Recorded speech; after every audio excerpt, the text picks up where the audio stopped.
Canto 33. O Virgin Mother, daughter of thy Son, created beings all in lowliness surpassing, as in height, above them all, termed by eternal counsel preordained, and nobler of thy nature, so advanced in thee, that its great Maker did not scorn, himself, in his own work enclosed to dwell.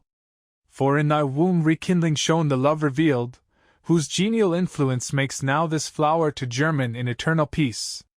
Hear thou to us, of charity and love, art, as the noonday torch, and art, beneath, to mortal men, of hope a living spring. So mighty art thou, Lady! And so great, that he who grace desireth, and comes not to thee for aidance, fain would have desire fly without wings. Nor only him who asks thy bounty succors, but doth freely oft forerun the asking. Whatso may be of excellence in creature, pity mild, relenting mercy, large munificence, are all combined in thee. Here kneeleth one, who of all spirits hath reviewed the state, from the world's lowest gap unto this height. Suppliant to thee he kneels, imploring grace for virtue, yet more high to lift his ken toward the bliss supreme.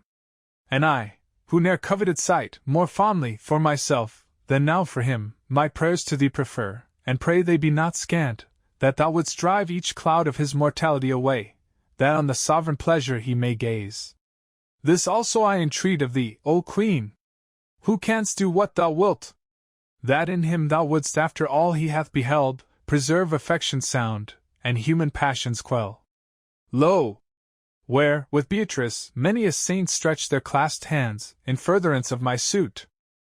The eyes, that even with love and our regards, fixed on the suitor, witnessed, how benign she looks on pious prayeress. Then fasten they on everlasting light, wherein no eye of creature, as may well be thought, so far can travel inward. I, meanwhile, who drew near to the limit, where all wishes end, the ardor of my wish, for so behooved, ended within me. Beckoning smiled the sage, that I should look aloft. But ere he bade, already of myself aloft I looked, for visual strength, refining more and more, bear me into the ray authentical of sovereign light. Thenceforward, what I saw, was not for words to speak, nor memory's self to stand against such outrage on her skill. As one, who from a dream awakened, straight, all he hath seen forgets, yet still retains impression of the feeling in his dream. E'en such am I, for all the vision dies, as 'twere, away, and yet the sense of sweet, that sprang from it, still trickles in my heart. Thus in the sun thaw is the snow unsealed, thus in the winds on flitting leaves was lost the Sibyl's sentence. O eternal beam, whose height what reach of mortal thought may soar, yield me again some little particle of what thou then appearedst, give my tongue power, but to leave one sparkle of thy glory, unto the race to come, that shall not lose thy triumph wholly, if thou waken aught of memory in me, and endure to hear the record sound in this unequal strain. Such keenness from the living ray I met that if mine eyes had turned away, methinks I had been lost. But so emboldened, on I passed, as I remember, till my view hovered the brink of dread infinitude. O grace! Unenvying of thy boon! That gav'st boldness to fix so earnestly my ken on everlasting splendor that I looked, while sight was unconsummed, and in that depth saw in one volume clasped of love, whatever the universe unfolds, all properties of substance and of accident, beheld, compounded, yet one individual light the whole. And of such bond methinks I saw the universal form, for that whenever I do but speak of it, my soul dilates beyond her proper self, and till I speak, one moment seems a longer lethargy, than 25 ages had appeared to that emprise, that first made Neptune wonder at Argo's shadow darkening on his flood. With fixed heed, suspense and motionless, wondering eye gazed, and admiration still was kindled, as I gazed. It may not be that one, who looks upon that light, can turn to other object, willingly, his view. For all the good, that will may covet, there is summed, and all, elsewhere defective found, complete. My tongue shall utter now, no more e'en what remembrance keeps, than could the babe's that yet is moistened at his mother's breast. Not that the semblance of the living light was charmed, that ever as at first remained, but that my vision quickening, in that sole appearance, still new miracles descried, and toiled me with the change. In that abyss of radiance, clear and lofty, seemed methought 3 orbs of triple hue clipped in one bound, and from another, one reflected seemed, as rainbow is from rainbow, and the third seemed fire, breath equally from both. O speech, how feeble and how faint art thou, to give conception birth! Yet this to what I saw is less than little. O eternal light! Soul in thyself that dwellst, and of thyself soul understood, past, present, or to come.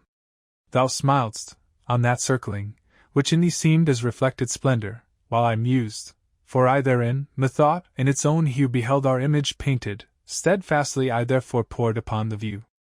As one who versed in geometric lore, would fain measure the circle, and though pondering long and deeply, that beginning, which he needs, finds not, e'en such was I, intent to scan the novel wonder, and trace out the form, how to the circle fitted, and therein how placked, but the flight was not from my wing, had not a flash darted athwart my mind, and in the spleen unfolded what it sought. Here vigor failed the touring fantasy, but yet the will rolled onward, like a wheel in even motion, by the love impelled, that moves the sun in heaven and all the stars. Divine Comedy, Carey's translation, Paradise.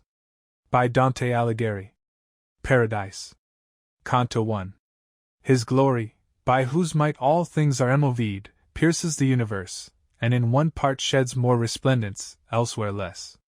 In heaven, that largeliest of his light partakes, was I, witness of things, which to relate again surpasseth power of him who comes from thence, for that, so near approaching its desire our intellect is to such depth absorbed, that memory cannot follow.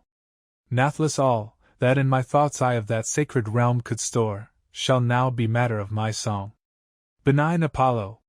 This last labor aid, and make me such a vessel of thy worth, as thy own laurel claims of me beloved. Thus far hath one of steep Parnassus' brows suffolked me, henceforth there is need of both for my remaining enterprise do thou enter into my bosom, and there breathe so, as when Marsyas by thy hand was dragged forth from his limbs unsheathed. O power divine! If thou to me of shine impart so much, that of that happy realm the shadowed form tracked in my thoughts I may set forth to view, thou shalt behold me of thy favored tree come to the foot, and crown myself with leaves, for to that honor thou, and my high theme will fit me. If but seldom, mighty sire! To grace his triumph gathers thence a wreath Caesar or bard, more shame for human wills depraved, joy to the Delphic god must spring from the Pyrean foliage, when one breast is with such thirst inspurred. From a small spark great flame hath risen, after me perchance others with better voice may pray, and gain from the Syrian city answer kind. Through diver passages, the world's bright lamp rises to mortals, but through that which joins four circles with the threefold cross, in best course, and in happiest constellation said he comes, and to the worldly wax best gives its temper and impression. Morning there, here eve was by almost such passage made, and whiteness had o'erspread that hemisphere, blackness the other part, when to the left I saw Beatrice turned, and on the sun gazing, as never eagle fixed his ken. As from the first a second beam is wont to issue, and reflected upwards rise, e'en as a pilgrim bent on his return, so of her act, that through the eyesight passed into my fancy, mine was formed, and straight, beyond our mortal wont, I fixed mine eyes upon the sun much as allowed us there, that here exceeds our power, thanks to the place made for the dwelling of the human kind. I suffered it not long, and yet so long that I beheld it bickering sparks around, as iron that comes boiling from the fire. And suddenly upon the day appeared a day neurous in, as he, who hath the power, had with another sun bedecked the sky. Her eyes fast fixed on the eternal wheels, Beatrice stood unmoved, and I with ken fixed upon her, from upward gaze removed at her aspect, such inwardly became as Glaucus, when he tasted of the herb, that made him peer among the ocean gods. Words may not tell of that transhuman change, and therefore let the example serve, though weak, for those whom grace hath better proof in store. If I were only what thou didst create, then newly, love, by whom the heaven is Arguelb, thou know'st, who by thy light didst bear me up. When is the wheel which thou dost ever guide, desired spirit? With its harmony tempered of thee and measured, charmed mine ear, then seemed to me so much of heaven to blaze with the sun's flame, that rain or flood ne'er made a lake so broad. The newness of the sound, and that great light, inflamed me with desire, keener than e'er was felt, to know their cause. When she who saw me, clearly as myself, to calm my troubled mind, before I asked, opened her lips, and gracious thus began. With false imagination thou thyself makest dull, so that thou sayest not the thing, which thou hadst seen, had that been shaken off. Thou art not on the earth as thou believest, for lightning scapt from its own proper place ne'er ran, as thou hast hither now returned.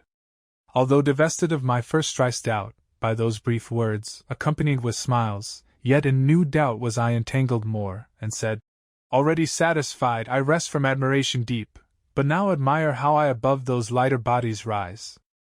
Whence, after utterance of a piteous sigh, she towards me bent her eyes, with such a look, as on her frenzied child a mother casts, then thus began. Among themselves all things have order, and from hence the form, which makes the universe resemble God. In this the higher creatures see the printed steps of that eternal worth, which is the end whither the line is drawn. All natures lean, in this their order, diversely, some more, some less approaching to their primal source. Thus they to different havens are moved on through the vast sea of being, and each one with instinct given that bears it in its course. This to the lunar sphere directs the fire, this prompts the hearts of mortal animals, this the brute earth together knits, and binds. Nor only creatures void of intellect are aimed at by this bow, but even those that have intelligence and love are pierced. That Providence, who so well orders all, with her own light makes ever calm the heaven, in which the substance, that hath greatest speed, is turned, and thither now, as to our seat predestined, we are carried by the force of that strong cord, that never looses dart, but at fair aim and glad. Yet is it true, that as ofttimes but ill accords the form to the design of art, through sluggishness of unreplying matter, so this course is sometimes quitted by the creature, who hath power, directed thus, to bend elsewhere, as from a cloud the fire is seen to fall, from its original impulse warped, to earth, by vicious fondness. Thou no more admire thy soaring, if I rightly deem, than lapse of torrent downwards from a mountain's height. There would in thee for wonder be more cause, if, free of hindrance, thou hadst fixed thyself below, like fire unmoving on the earth. So said, she turned toward the heaven her face. Canto 2. All ye, who in small bark have following sailed, eager to listen, on the advent-roused track of my proud keel, that singing cuts its way, backward return with speed, and your own shores revisit, nor put out to open sea, where losing me, perchance ye may remain bewildered in deep maze. The way I passed ne'er yet was run, Minerva breathes the gale, Apollo guides me, and another 9 to my rapt sight the arctic beams reveal.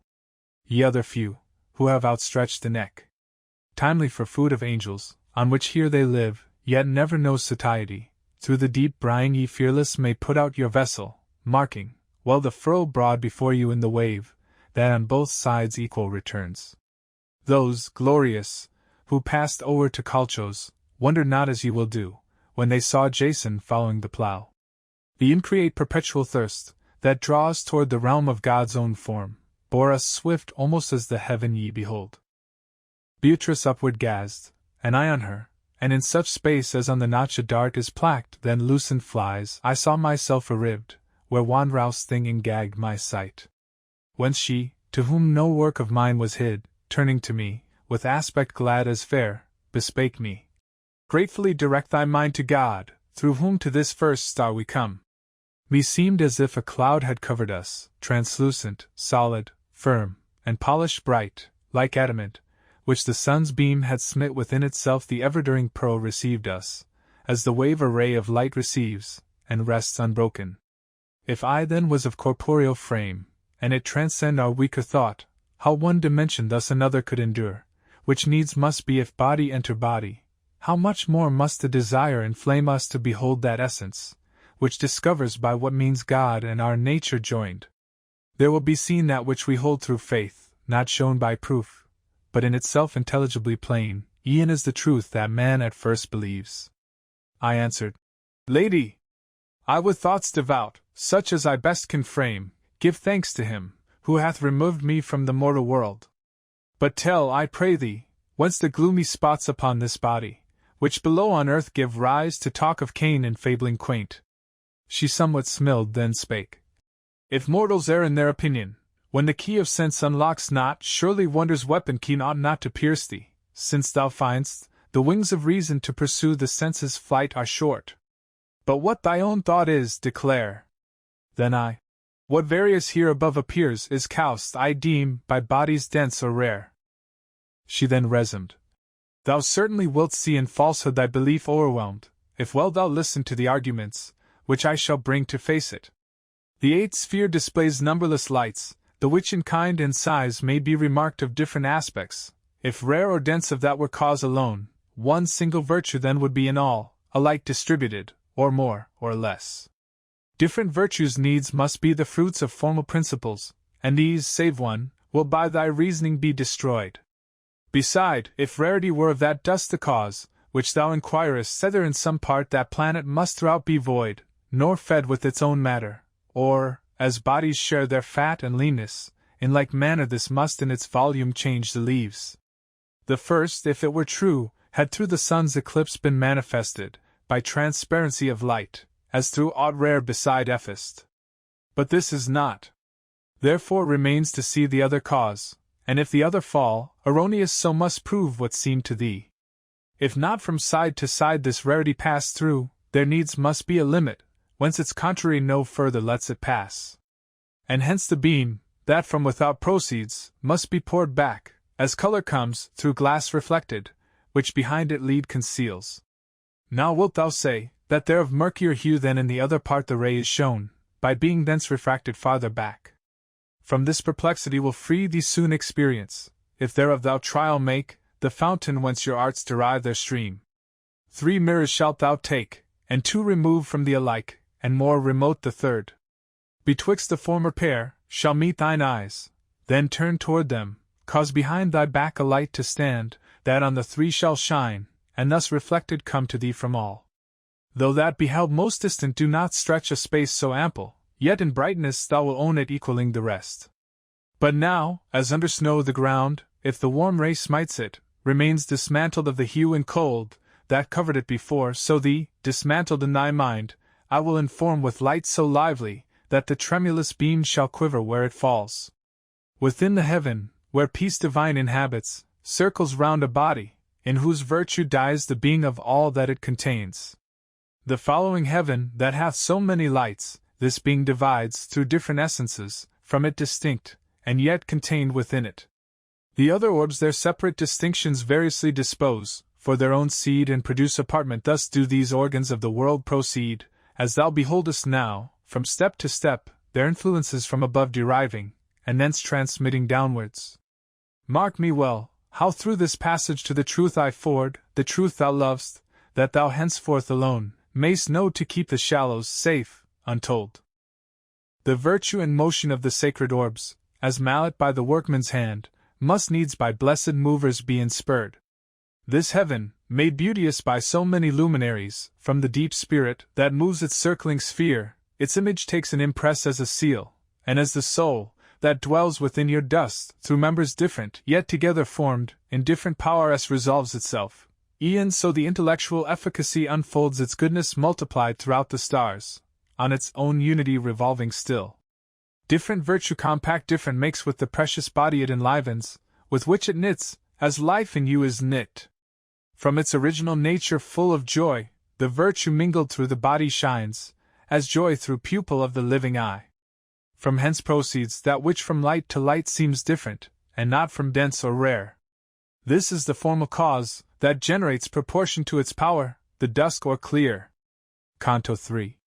That sun, which erst with love my bosom warmed, had a fair truth unveiled the sweet aspect, by proof of right, and of the false reproof, and I, to own myself convinced and free of doubt, as much as needed, raised my head erect for speech. But soon a sight appeared, which, so intent to mark it, held me fixed, that of confession I no longer thought. As through translucent and smooth glass, or wave clear and unmoved, and flowing not so deep as that its bed is dark, the shape returns so faint of our impictured lineaments, that on white forehead set a pearl as strong comes to the eye, such saw I many a face, all stretched to speak, from whence I straight conceived delusion opposite to that, which rise between the man and fountain, amorous flame. Sudden, as I perceived them, deeming these reflected semblances to see of whom they were, I turned mine eyes, and nothing saw, then turned them back, directed on the light of my sweet guide, whose smiling shot forth beams from her celestial eyes. Wonder not thou, she cried, at this my smiling, when I see thy childish judgment, since not yet on truth it rests the foot, but, as it still is wont, makes thee fall back in unsound vacancy. True substances are these, which thou behold'st, hither through failure of their vow exiled. But speak thou with them, listen, and believe, that the true light, which fills them with desire, permits not from its beams their feet to stray. Straight to the shadow which for converse seemed most earnest, I addressed me, and began, as one by overeagerness perplexed. O Spirit, born for joy! Who in the rays of life eternal, of that sweetness know'st the flavor, which, not tasted, passes far all apprehension, me it well would please, if thou wouldst tell me of thy name, and this your station here. Whence she, with kindness prompt, and eyes glistening with smiles. Our charity, to any wish by justice introduct, bars not the door, no more than she above, who would have all her court be like herself. I was a virgin sister in the earth, and if thy mind observe me well, this form, with such addition gracked of loveliness, will not conceal me long, but thou wilt know Picarda, in the tardiest sphere thus placked, here mid these other blessed also blessed. Our hearts, whose high affections burn alone with pleasure, from the Holy Spirit conceived, admitted to his order dwell in joy. And this condition, which appears so low, is for this cause assigned us, that our vows were in some part neglected and made void. Whence I to her replied, something divine beams in your countenance, wanderhouse fair, from former knowledge quite transmuting you. Therefore to recollect was I so slow. But what thou saidst hath to my memory given now such aid, that to retrace your forms is easier. Yet inform me, ye, who here are happy, long ye for a higher place more to behold, and more in love to dwell? She with those other spirits gently smiled, then answered with such gladness, that she seemed with love's first flame to glow. Brother! Our will is in composure settled by the power of charity, who makes us will alone what we possess, and not beyond desire. If we should wish to be exalted more, then must our wishes jar with the high will of him, who sets us here, which in these orbs thou wilt confess not possible, if here to be in charity must needs befall, and if her nature well thou contemplate. Rather it is inherent in this state of blessedness, to keep ourselves within the divine will, by which our wills with his are one. So that as we from step to step are placked throughout this kingdom, pleases all, e'en as our King, who in us plants his will, and in his will is our tranquility. It is the mighty ocean, whither tends whatever it creates and nature makes. Then saw I clearly how each spot and heave-end is paradise, though with like gracious do the supreme virtues show are not over all.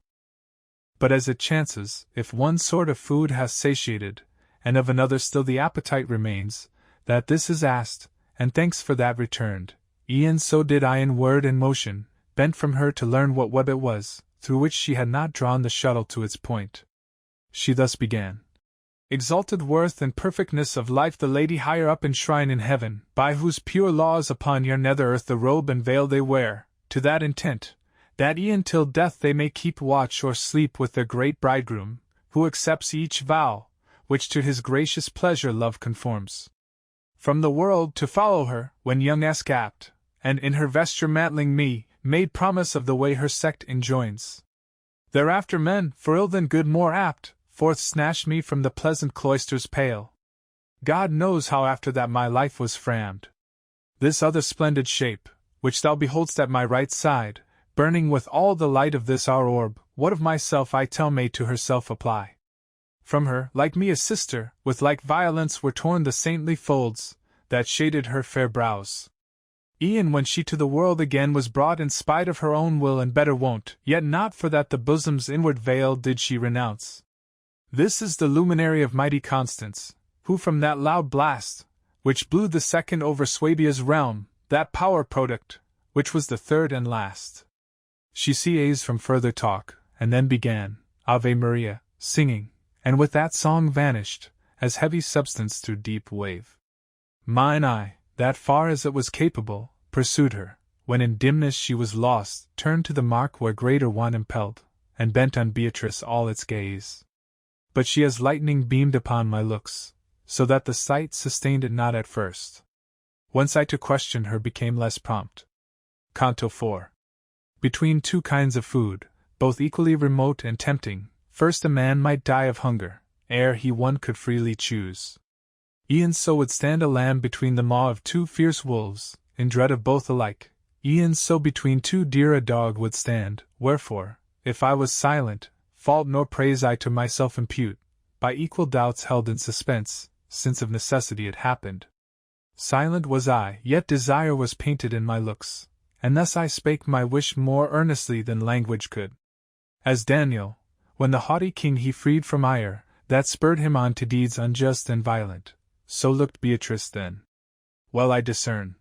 She thus her words addressed. How contrary desires each way constrain thee, so that thy anxious thought is in itself bound up and stifled, nor breathes freely forth. Thou arguest, if the good intent remain, what reason that another's violence should stint the measure of my fair desert? Cause too thou find'st for doubt, in that it seems, that spirits to the stars, as Plato deemed, return. These are the questions which thou will urge equally, and therefore I the first of that will treat which hath the more of gall. Of seraphim he who is most enskied, Moses and Samuel, and either John, choose which thou wilt, nor even Mary's self, have not in any other heaven their seats, than have those spirits which so late thou saw'st, nor more or fewer years exist, but all make the first circle beauteous, diversely partaking of sweet life, as more or less afflation of eternal bliss pervades them. Here were they shown thee, not that fate assigns this for their sphere, but for a sign to thee of that celestial furthest from the height. Thus needs that ye may apprehend we speak, since from things sensible alone ye learn that, which digested rightly after turns to intellectual. For no other cause the Scripture, condescending graciously to your perception, hands and feet to God attributes, nor so means, and Holy Church doth represent with human countenance Gabriel, and Michael, and him who made Tobias whole.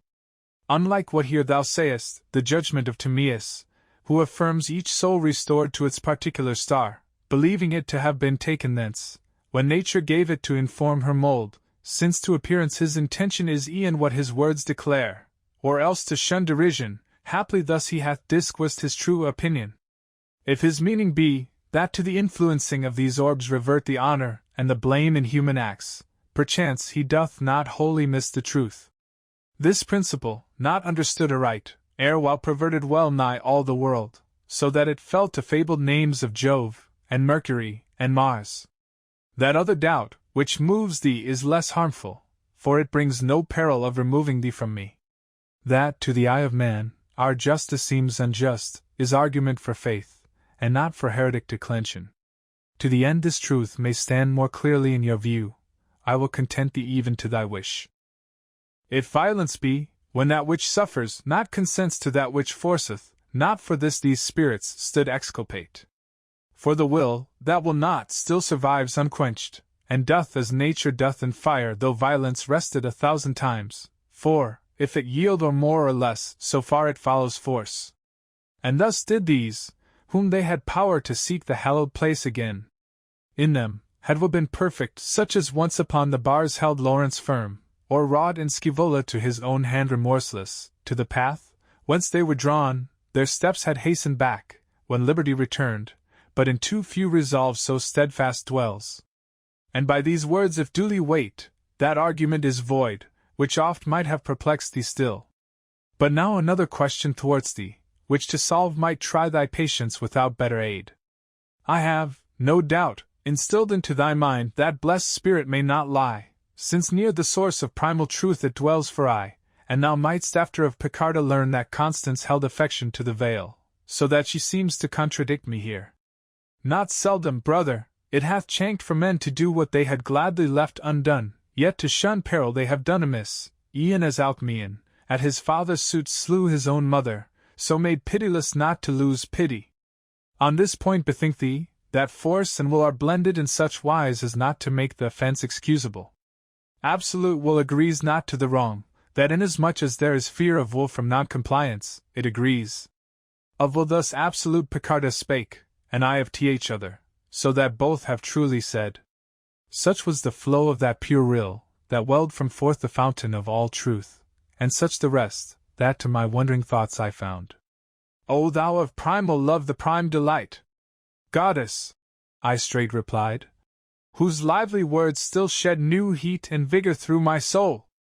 Affection fails me to requite thy grace with equal sum of gratitude, be his to recompense, who sees and can reward thee.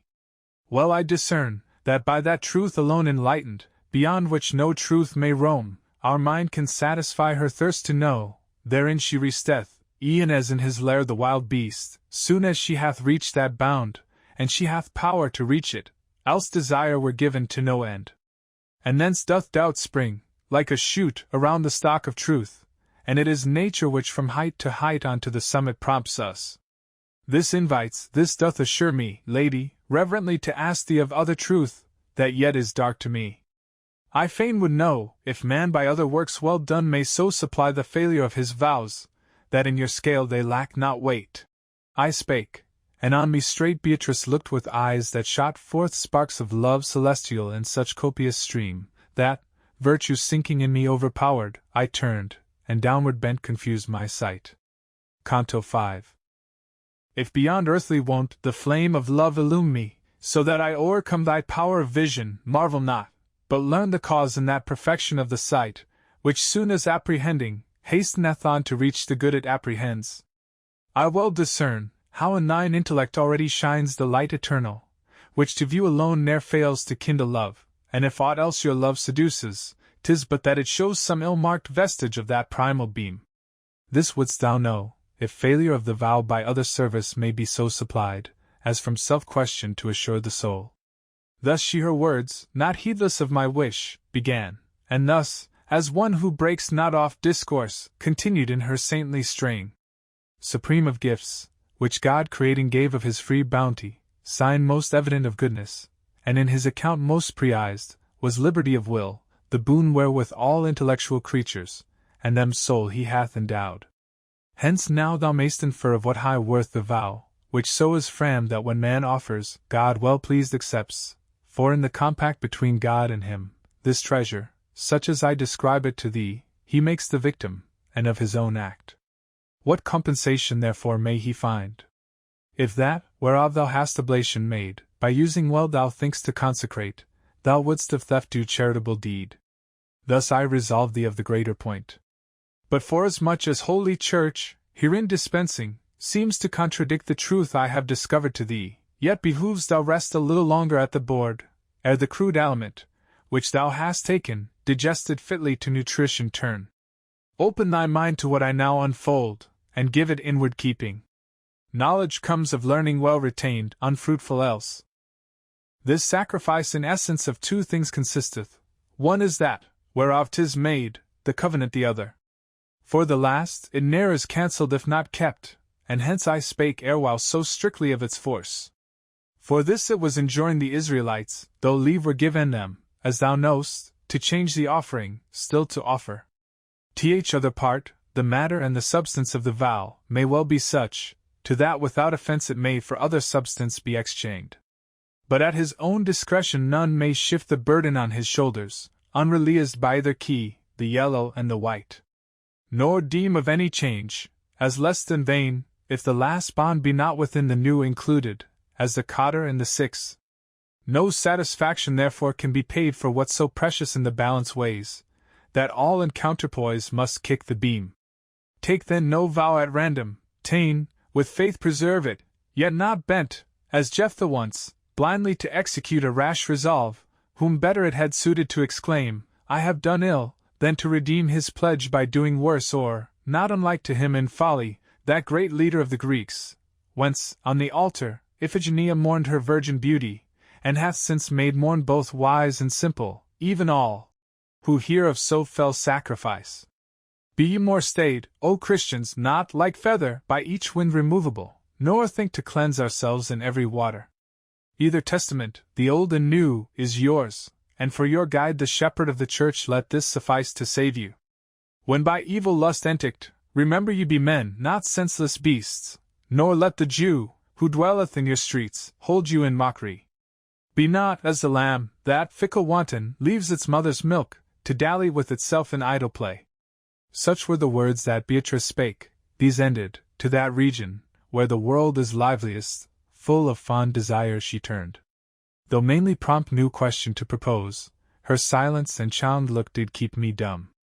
And as the arrow, ere the cord is still, leapeth unto its mark, so on we sped into the second realm. There I beheld the dame, so joyous enter, that the orb grew brighter at her smiles. And if the star were MOV to gladness, what then was my cheer, whom nature hath made apt for every change? As in a quiet and clear lake the fish, if aught approach them from without, do draw towards it, deeming it their food, so drew full more than thousand splendors towards us, and in each one was heard, lo! one arrived to multiply our loves! And as each came the shadow, streaming forth effulgence new, witnessed augmented joy. Here, reader! Think, if thou didst miss the sequel of my tale, to know the rest how sorely thou wouldst crave, and thou shalt see what vehement desire possessed me, as soon as these had met my view, to know their state. O born in happy hour! Thou to whom grace vouchsafes, or ere thy close of fleshly warfare, to behold the thrones of that eternal triumph, know to us the light communicated, which through heaven expatiates without bound. Therefore, if aught thou of our beams wouldst borrow for thine aid, spare not, and of our radiance take thy fill. Thus of those piteous spirits one bespake me, and Beatrice next. Say on, and trust as unto gods. How in the light supreme thou harbour'st, and from thence the virtue bring'st, that, sparkling in thine eyes, denotes thy joy, I mark. But who thou art, am still to seek, or wherefore, worthy spirit? For thy lot this sphere assigned, that oft from mortal ken is veiled by others' beams, I said, and turned toward the lustre, that with greeting, kind erewhile had hailed me. Forthwith brighter far than erst it waxed, and, as himself the sun hides through excess of light, when his warm gaze hath on the mantle of thick vapors preyed, within its proper ray the saintly shape was, through increase of gladness, thus concealed, and shrouded so in splendor answered me, e'en as the tenor of my song declares. Canto 6. After that Constantine the eagle turned against the motions of the heaven, that rolled consenting with its course, when he of yore, Lavinia's spouse, was leader of the flight, 100 years twice told and more, his seat at Europe's extreme point, the bird of Jove held, near the mountains, whence he issued first. There, under shadow of his sacred plumes swaying the world, till through successive hands to mine he came devolved. Caesar I was, and am Justinian, destined by the will of that prime love, whose influence I feel, from vain excess to clear encumbered laws. Or ere that work engagged me, I did hold Christ's nature merely human, with such faith contented. But the blessed Agapete, who was chief shepherd, he with warning voice to the true faith recalled me. I believed his words, and what he taught, now plainly see, as thou in every contradiction sayest the true and false opposed. Soon as my feet were to the church reclaimed, to my great task, by inspiration of God's grace impelled, I gave me wholly, and consigned mine arms to Belisarius, with whom heaven's right hand was linked in such conjointment, 'twas a sign that I should rest. To thy first question thus I shaped mine answer, which were ended here, but that its tendency doth prompt perforce to some addition, that thou well mayst mark what reason on each side they have to plead, by whom that holiest banner is withstood, both who pretend its power and who oppose. Beginning from that hour, when Pallas died to give it rule, behold the valorous deeds have made it worthy reverence. Not unknown to thee, how for 300 years and more it dwelt in Alba, up to those fell lists where for its sake were met the rival three, nor aught unknown to thee, which it achieved down to the Sabines' wrong to Lucrece' woe, with its 7 kings conquering the nation round, nor all it wrought, by Roman worthies home gains Brennus and Epirob prince, and hosts of single chiefs, or states in league combined of social warfare. Hence Torquatus stern, and Quintius nommed of his neglected locks, the Decii, and the Fabii hence acquired their fame, which I with duteous zeal embalm. By it the pride of Arab hordes was quelled, when they led on by Hannibal o'erpass the Alpine rocks, whence glide thy currents, Beneath its guidance, in their prime of days Scipio and Pompey triumphed, and that hill, under whose summit thou didst see the light, rued its stern bearing. After, near the hour, when he then was minded that o'er all the world his own deep calm should brood, To Caesar's hand did Rome consign it, and what then it wrought from Var unto the Rhine, saw Iser's flood, saw Loire and Seine, and every vale that fills the torrent Rhone. What after that it wrought, when from Ravenna it came forth, and leaped the Rubicon, was of so bold a flight, that tongue nor pen may follow it. Towards Spain it wheeled its bands, then toward Dyrrhachium smote, and on Pharsalia was so fierce a plunge, e'en the warm Nile was conscious to the pang, its native shores and Tandros, and the streams of Simois revisited, and there where Hector lies. Then ill for Ptolemy his pennon shook again, lightning thence fell on Juba, and the next upon your west, at sound of the Pompeian trump, returned. What following and in its next bearer's gripe it wrought, is now by Cassius and Brutus barked off in hell, and by Perugia's sons and Medina's was mourned. Hence weepeth still sad Cleopatra, who, pursued by it, took from the adder black and sudden death. With him it ran e'en to the Red Sea coast, with him compassed the world to such a peace, that of his temple Janus barred the door. But all the mighty standard yet had wrought, and was appointed to perform thereafter, throughout the mortal kingdom which it swayed, falls in appearance dwindled and obscured, if one with steady eye and perfect thought on the third Caesar look, for to his hands, the living justice, in whose breath I move, committed glory, e'en into his hands, to execute the vengeance of its wrath. Hear now and wonder at what next I tell. After with Titus it was sent to wreak vengeance for vengeance of the ancient sin, and when the Lombard tooth, with fangs impure, did gore the bosom of the Holy Church, under its wings victorious, Charlemagne sped to her rescue. Judge then for thyself of those, whom I erewhile accused to thee, what they are, and how grievous their offending, who are the cause of all your ills. The one against the universal ensign rears the yellow lilies, and with partial aim that to himself the other arrogates, so that 'tis hard to see which more offends. Be yours, ye Ghibellines, to veil your arts beneath another standard. Ill is this followed of him, who severs it and justice, and let not with his Guelphs the new crown Charles assail it, but those talons hold in dread, which from a lion of more lofty port have rent the easing. Many a time ere now the sons have for the sire's transgression wailed, nor let him trust the fond belief, that heaven will truck its armor for his lilied shield.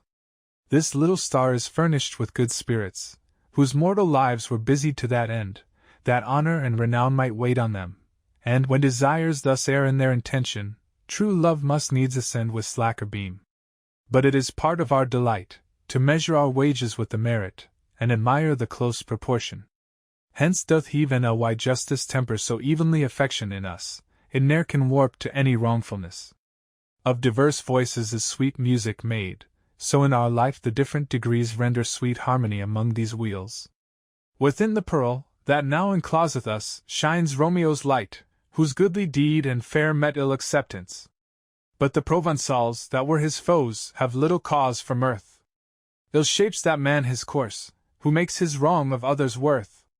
4 daughters were there born to Raymond Berenger, and every one became a queen, and this for him did Romeo, though of mean state and from a foreign land.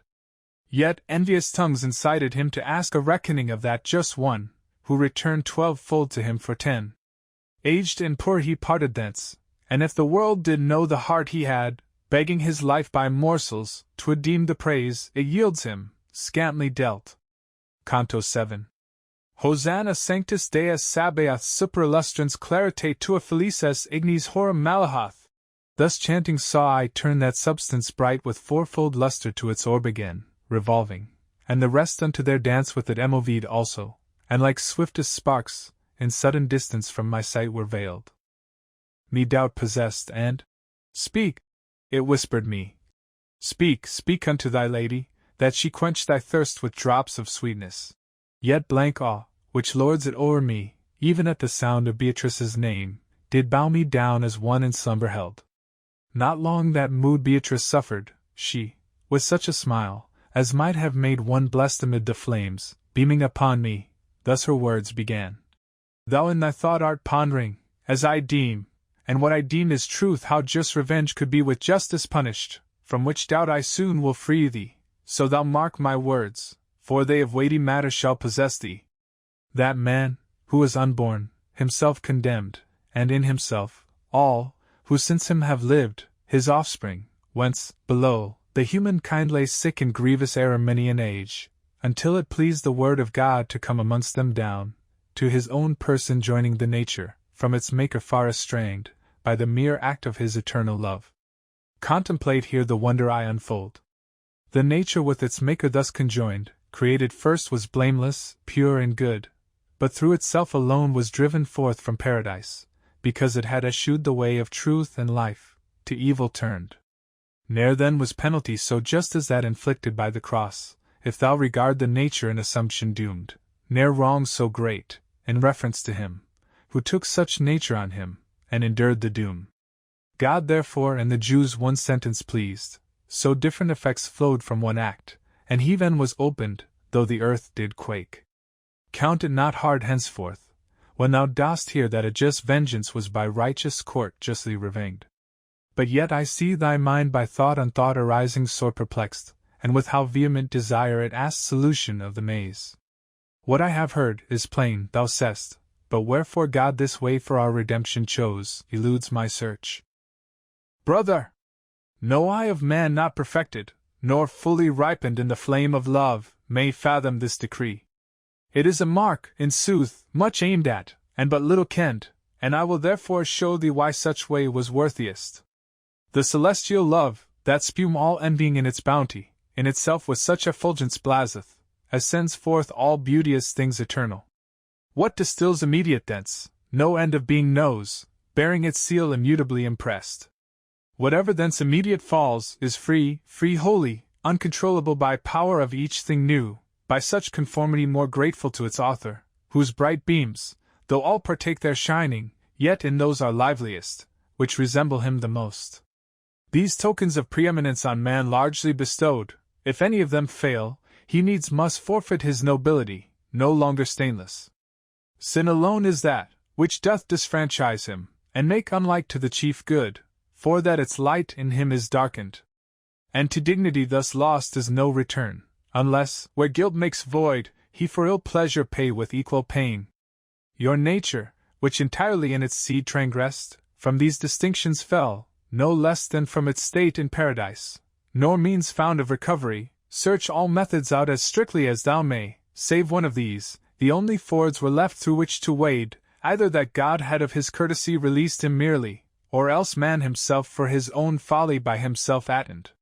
Fix now thine eye, intently as thou canst, on th everlasting counsel, and explore, instructed by my words, the dread abyss. Man in himself had ever lacked the means of satisfaction, for he could not stoop obeying, in humility so low, as high he, disobeying, thought to soar, and for this reason he had vainly tried out of his own sufficiency to pay the rigid satisfaction. Then behooved that God should by his own ways lead him back unto the life, from whence he fell, restored, by both his ways, I mean, or one alone. But since the deed is ever prized the more the doer's good intent appears, goodness celestial, whose broad signature is on the universe, of all its ways to raise ye up, was fain to leave out none, nor aught so vast or so magnificent, either for him who gave or who received between the last night and the primal day, was or can be. For God more bounty showed, giving himself to make man capable of his return to life, than had the terms been mere and unconditional release. And for his justice, every method else were all too scant, had not the Son of God humbled himself to put on mortal flesh. Now, to fulfill each wish of thine, remains I somewhat further to thy view unfold, that thou mayst see as clearly as myself. I see, thou sayest, the air, the fire I see, the earth and water, and all things of them compounded, to corruption turn, and soon dissolve. Yet these were also things create, because if what were told me had been true they from corruption had been therefore free. The angels, O my brother! And this clime wherein thou art, impassible and pure, I call created, as indeed they are in their whole being. But the elements, which thou hast named, and what of them is made, are by created virtue informed, create their substance, and create the informing virtue in these bright stars, that round them circling move the soul of every brute and of each plant, the ray and motion of the sacred lights, with complex potency attract and turn. But this our life the eternal good inspires immediate, and enamors of itself, so that our wishes rest forever here. and hence thou mayst by inference conclude our resurrection certain, if thy mind consider how the human flesh was framed, when both our parents at the first were made. Canto 8. The world was in its day of peril dark wont to believe the dotage of fond love from the fair Cyprian deity, who rolls in her third epicycle, shed on men by stream of potent radiance.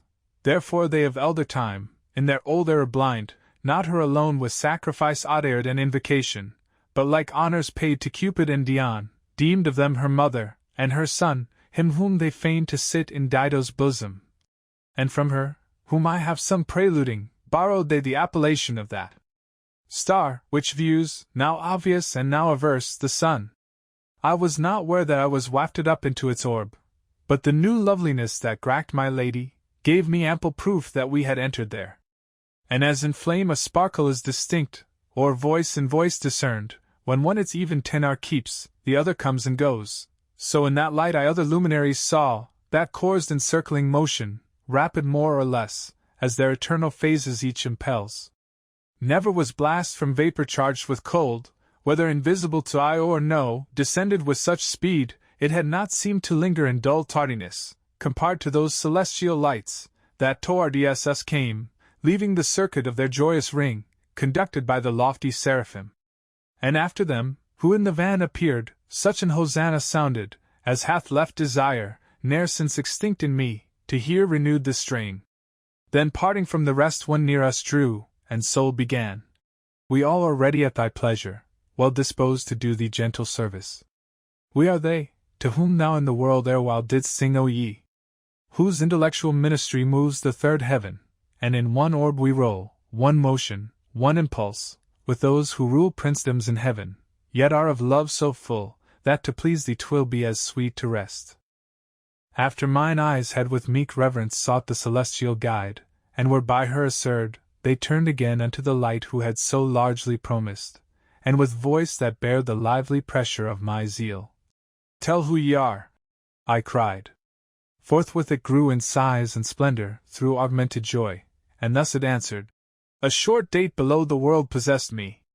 Had the time been more, much evil, that will come, had never chanked. My gladness hides thee from me, which doth shine around, and shroud me, as an animal in its own silk enswathed. Thou lovedst me well, and hadst good cause, for had my sojourning been longer on the earth, the love I bare thee had put forth more than blossoms. The left bank that Rhone, when he hath mixed with Sorga, laves. In me its lord expected, and that horn of fair Ausonia, with its boroughs old, Bari, and Croton, and Gaeta pilled, from where the Trento disembogues his waves, with Verde mingled, to the salt sea flood. Already on my temples beamed the crown, which gave me sovereignty over the land by Danube washed, when as he strays beyond the limits of his German shores. The realm, where, on the gulf by stormy Eurus lashed, betwixt Pelorus and Pecinian heights, the beautiful Trinacria lies in gloom, not through Typhoeus, but the vapory cloud bituminous upsteamed, that too did look to have its sceptre wielded by a race of monarchs, sprung through me from Charles and Rodolph, had not a lording which doth spirit up the people ever, in Palermo rice the shout of death, re-echoed loud and long. Had but my brother's foresight kenned as much, he had been warier that the greedy want of Catalonia might not work his bale. And truly need there is, that he forecast, or other for him, lest more freight be laid on his already overladen bark. Nature in him, from bounty fallen to thrift, would ask the guard of braver arms, than such as only care to have their coffers filled. My liege, it doth enhance the joy thy words infuse into me, mighty as it is, to think my gladness manifest to thee, as to myself, who own it, when thou look'st into the source and limit of all good, there, where thou markest that which thou dost speak, thence preised of me the more. Glad thou hast made me. Now make intelligent, clearing the doubt thy speech hath raised in me, for much I muse, how bitter can spring up, when sweet is sown. I thus inquiring, he forthwith replied, If I have power to show one truth, soon that shall face thee, which thy questioning declares behind thee now concealed. The good, that guides and blessed makes this realm, which thou dost mount, ordains its providence to be the virtue in these great bodies, nor all perfect mind upholds their nature merely, but in them their energy to save, for not, that lies within the range of that unerring bow, but is as level with the destined aim, as ever marked to arrow's point opposed. Were it not thus, these heavens thou dost visit, would their effect so work, it would not be art, but destruction, and this may not chance, if intellectual powers, that move these stars, fail not, or who first faulty made them fail. Wilt thou this truth more clearly evident? To whom I thus: It is enough, no fear I see, lest nature in her part should tire. He straight rejoined: Say, were it worse for man, if he lived not in fellowship on earth? Yea, answered I. Nor here reason needs. And may that be, if different estates grow not of different duties in your life?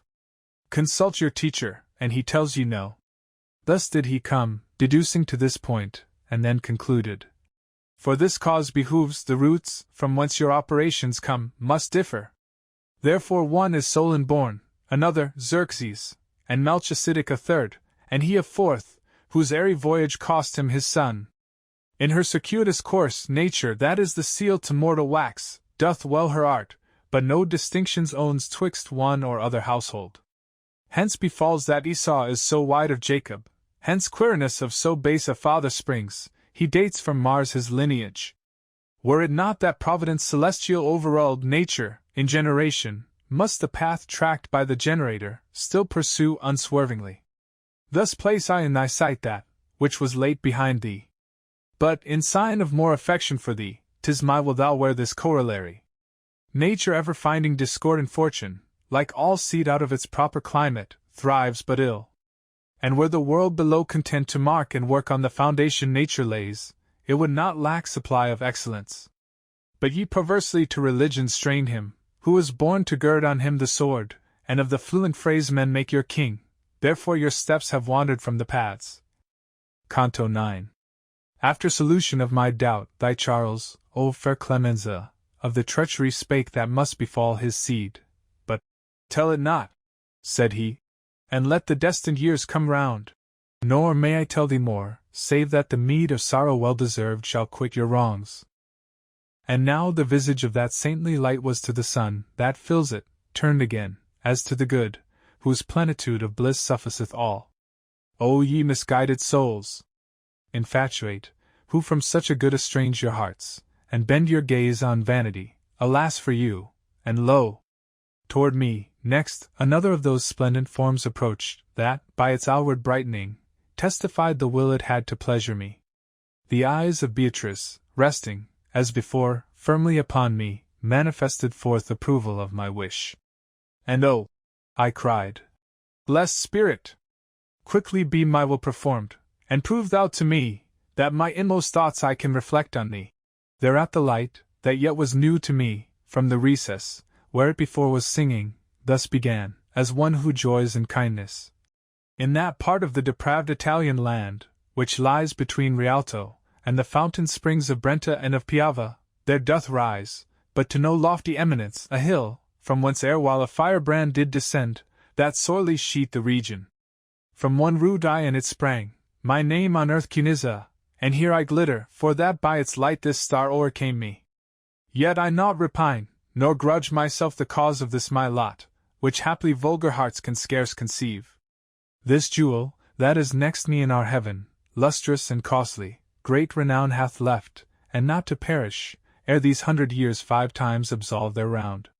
Consider thou, if to excel be worthy man's endeavor, when such life may attend the first. Yet they care not for this, the crowd that now are girt by Attis and Tagliamento, still impenitent, though scourged. The hour is near, when for their stubbornness at Padua's marsh the water shall be charmed, that laves Vicina and where Cagnano meets with Sile, one lords it, and bears his head aloft, for whom the web is now a warping. Feltro too shall sorrow for its godless shepherd's fault, of so deep stain, that never, for the like, was Malta's bar unclosed. Too large should be the skillet, that would hold Ferrara's blood, and wearied he, who ounce by ounce would weight it, the which this priest, in show of party zeal, courteous will give, nor will the gift ill suit the country's custom. We descry above, mirrors, ye call them thrones, from which to us reflected shine the judgments of our God, whence these our sayings we avouch for good. She ended, and appeared on other thoughts intent, re-entering on the wheels she late had left. That other joyance meanwhile waxed a thing to marvel at, in splendor glowing, like choicest ruby stricken by the sun, for, in that upper clime, effulgence comes of gladness, as here laughter, and below, as the mind saddens, murkier grows the shade. God seeth all, and in him is thy sight, said I. Blessed spirit! Therefore will of his cannot to thee be dark. Why then delays thy voice to satisfy my wish untold, that voice which joins the inexpressive song, pastime of heaven, bewitch those arters sing, that call them with 6 shadowing wings outspread? I would not wait thy asking, wert thou known to me, as thoroughly I to thee am known. He forthwith answering, thus his words began.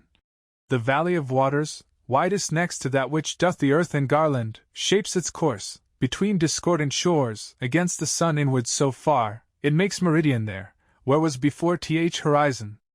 Of that vale dwelt I upon the shore, twixt Ebro's stream and Macra's, that divides with passage brief Genoan bounds from Tuscan. East and west are nearly one to Bega and my land, whose haven erst was with its own blood warm.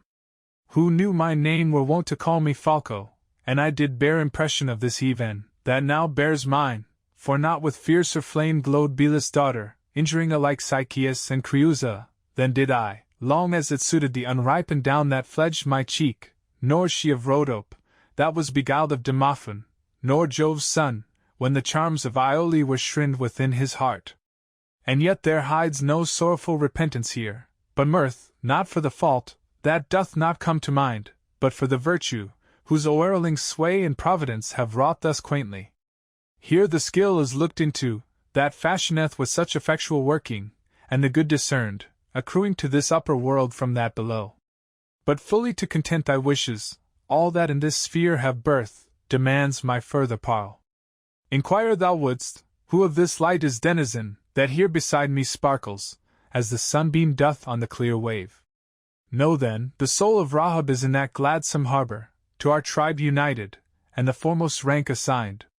He to that heaven, at which the shadow ends of your sublunar world, was taken up first, in Christ's triumph, of all souls redeemed, for well behoved, that, in some part of heaven, she should remain a trophy, to declare the mighty contest won with either palm, for that she favored first the high exploit of Joshua on the Holy Land, whereof the Pope recks little now. Thy city, plant of him, that on his Maker turned the back, and of whose envying so much woe hath sprung, engenders and expands the cursed flower, that hath made wander both the sheep and lambs, turning the shepherd to a wolf. For this, the gospel and great teachers laid aside, the decretals, as their stuffed margins show, are the sole study. Pope and cardinals, intent on these, ne'er journey but in thought to Nazareth, where Gabriel opt his wings. Yet it may chance, ere long, the Vatican, and other most selected parts of Rome, that were the grave of Peter's soldiery, shall be delivered from the adulterous bond. Canto 10. Looking into his firstborn with the love, which breathes from both eternal, the first might ineffable, whence eye or mind can roam, hath in such order all disposed, as none may see and fail to enjoy. Raise, then, O reader, to the lofty wheels, with me, thy ken directed to the point, whereat one motion strikes unto each other. There begin thy wonder of the mighty architect, who loves his work so inwardly, his eye doth ever watch it. See how thence oblique brancheth the circle, where the planets roll to pour their wished influence on the world, whose path not bending thus, in heaven above much virtue would be lost, and here on earth, all power well nigh extinct, or, from direct were its departure distant more or less. Ith universal order, great defect must, both in heaven and here beneath, ensue. Now rest thee, reader, on thy bench, and muse anticipative of the feast to come, so shall delight make thee not feel thy toil. Lo! I have set before thee, for thyself feed now, the matter I indite, henceforth demands entire my thought. Joined with the part, which late we told of, the great minister of nature that upon the world imprints the virtue of the heaven, and doles out time for us with his beam, went circling on along the spires, where each hour sooner comes, and I was with him, weetless of assent, as one, who till arrived, weets not his coming. For Beatrice, she who passeth on so suddenly from good to better, time counts not the act, oh then how great must needs have been her brightness. What she was sun, where I had entered, not through change of hue, but light transparent, did I summon up genius, art, practice. I might not so speak, it should be e'er imagined, yet believed it may be, and the sight be justly craved. And if our fantasy fail of such height, what marvel, since no eye above the sun hath ever travelled? Such are they dwell here, fourth family of the omnipotent Sire, who of his spirit and of his offspring shows, and holds them still enraptured with the view. And thus to me, Beatrice, thank, oh thank, the Son of Angels, him, who by his grace to this perceptible hath lifted thee. Never was heart in such devotion bound, and with complacency so absolute disposed to render up itself to God, as mine was at those words, and so entire the love for him, that held me, it eclipsed Beatrice in oblivion. Naught displeased was she, but smiled thereat so joyously, that of her laughing eyes the radiance brake and scattered my collected mind abroad. Then saw I a bright band, in liveliness surpassing, who themselves did make the crown, and us their centre, yet more sweet in voice, than in their visage beaming. Cinctured thus, sometime Latona's daughter we behold, when the impregnate air retains the thread that weaves her zone. In the celestial court, whence I return, are many jewels found, so dear and beautiful, they cannot brook transporting from that realm, and of these lights such was the song. Who doth not prune his wing to soar up thither, let him look from thence for tidings from the dumb. When, singing thus, those burning suns that circled round us thrice, as near as stars around the fixed pole, then seemed they like to ladies, from the dance not ceasing, but suspense, in silent pause, listening, till they have caught the strain anew, suspended so they stood, and from within, thus heard I one, who spake. Since with its beam the grace, whence true love lighteth first his flame, that after doth increase by loving, shines so multiplied in thee, it leads thee up along this ladder, down whose hallowed steps none e'er descend, and mount them not again, who from his phials should refuse thee wine to slake thy thirst, no less constrained were, than water flowing not unto the sea. Thou fain wouldst hear, what plants are these, that bloom in the bright garland, which, admiring, girds this fair dame round, who strengthens thee for heave-in. I then was of the lambs, that Dominic leads, for his saintly flock, along the way, where well they thrive, not sworn with vanity. He nearest on my right hand brother was, and master to me, Albert of Cologne is this, and of Aquinum, Thomas I. If thou of all the rest wouldst be assured, let thine eye, waiting on the words I speak, in circuit journey round the blessed wreath. That next resplendence issues from the smile of Gratian, who to either forum lent such help, as favor wins in paradise. The other nearest, who adorns our choir, was Peter, he that with the widow gave to Holy Church his treasure. The fifth light, goodliest of all, is by such love inspired, that all your world craves tidings of its doom. Within, there's the lofty light, endowed with sapience so profound, if truth be truth, that with a ken of such wide amplitude no second hath arisen. Next behold that taper's radiance, to whose view was shown, clearliest, the nature and the ministry angelical, while yet in flesh it dwelt. In the other little light serenely smiles that pleader for the Christian temples, he who did provide Augustine of his lore. Now if thy mind's eye pass from light to light, upon my praises following, of the eighth thy thirst is next.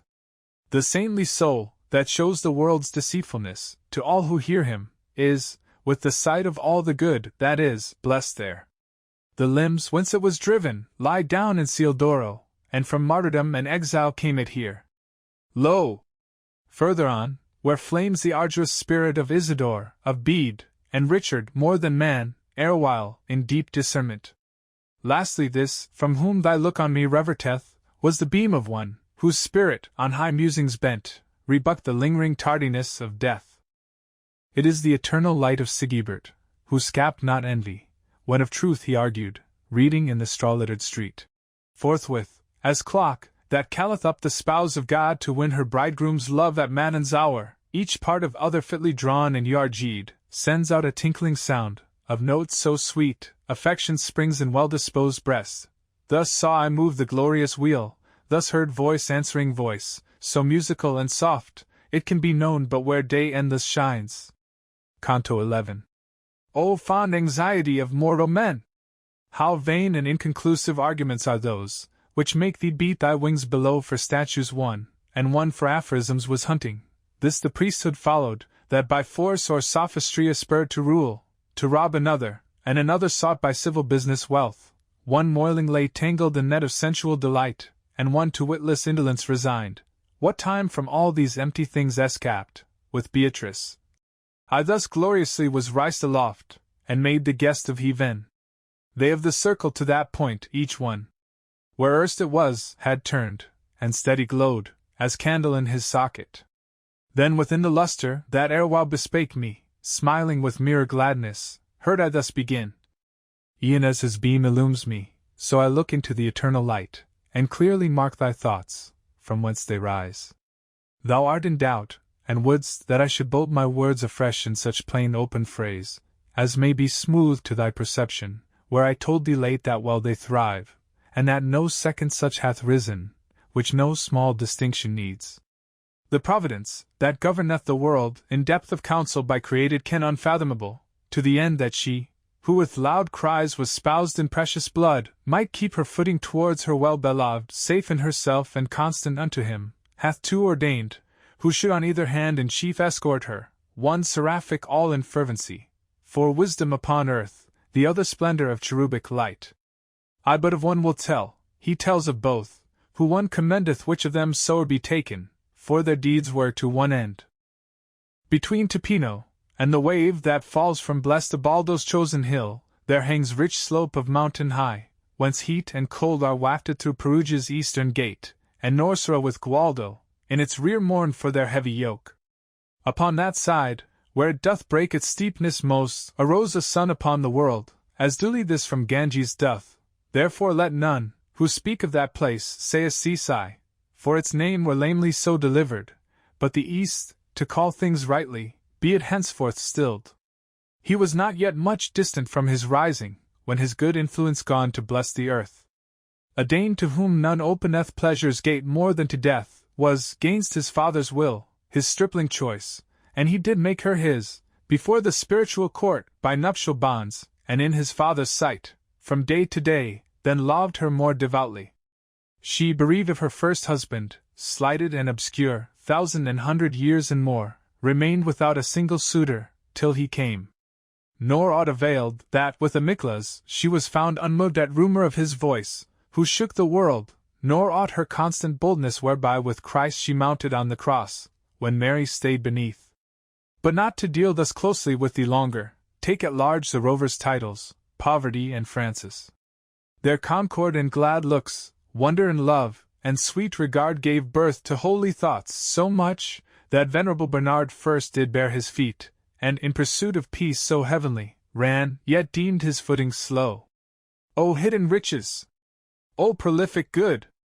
Egidius bears him next, and next Sylvester, and follow both the bridegroom, so the bride can please them. Thenceforth goes he on his way, the father and the master, with his spouse, and with that family, whom now the cord girt humbly, nor did abjectness of heart weigh down his eyelids, for that he was son of Pietro Bernard one, and by men in Wanrau's sort despised.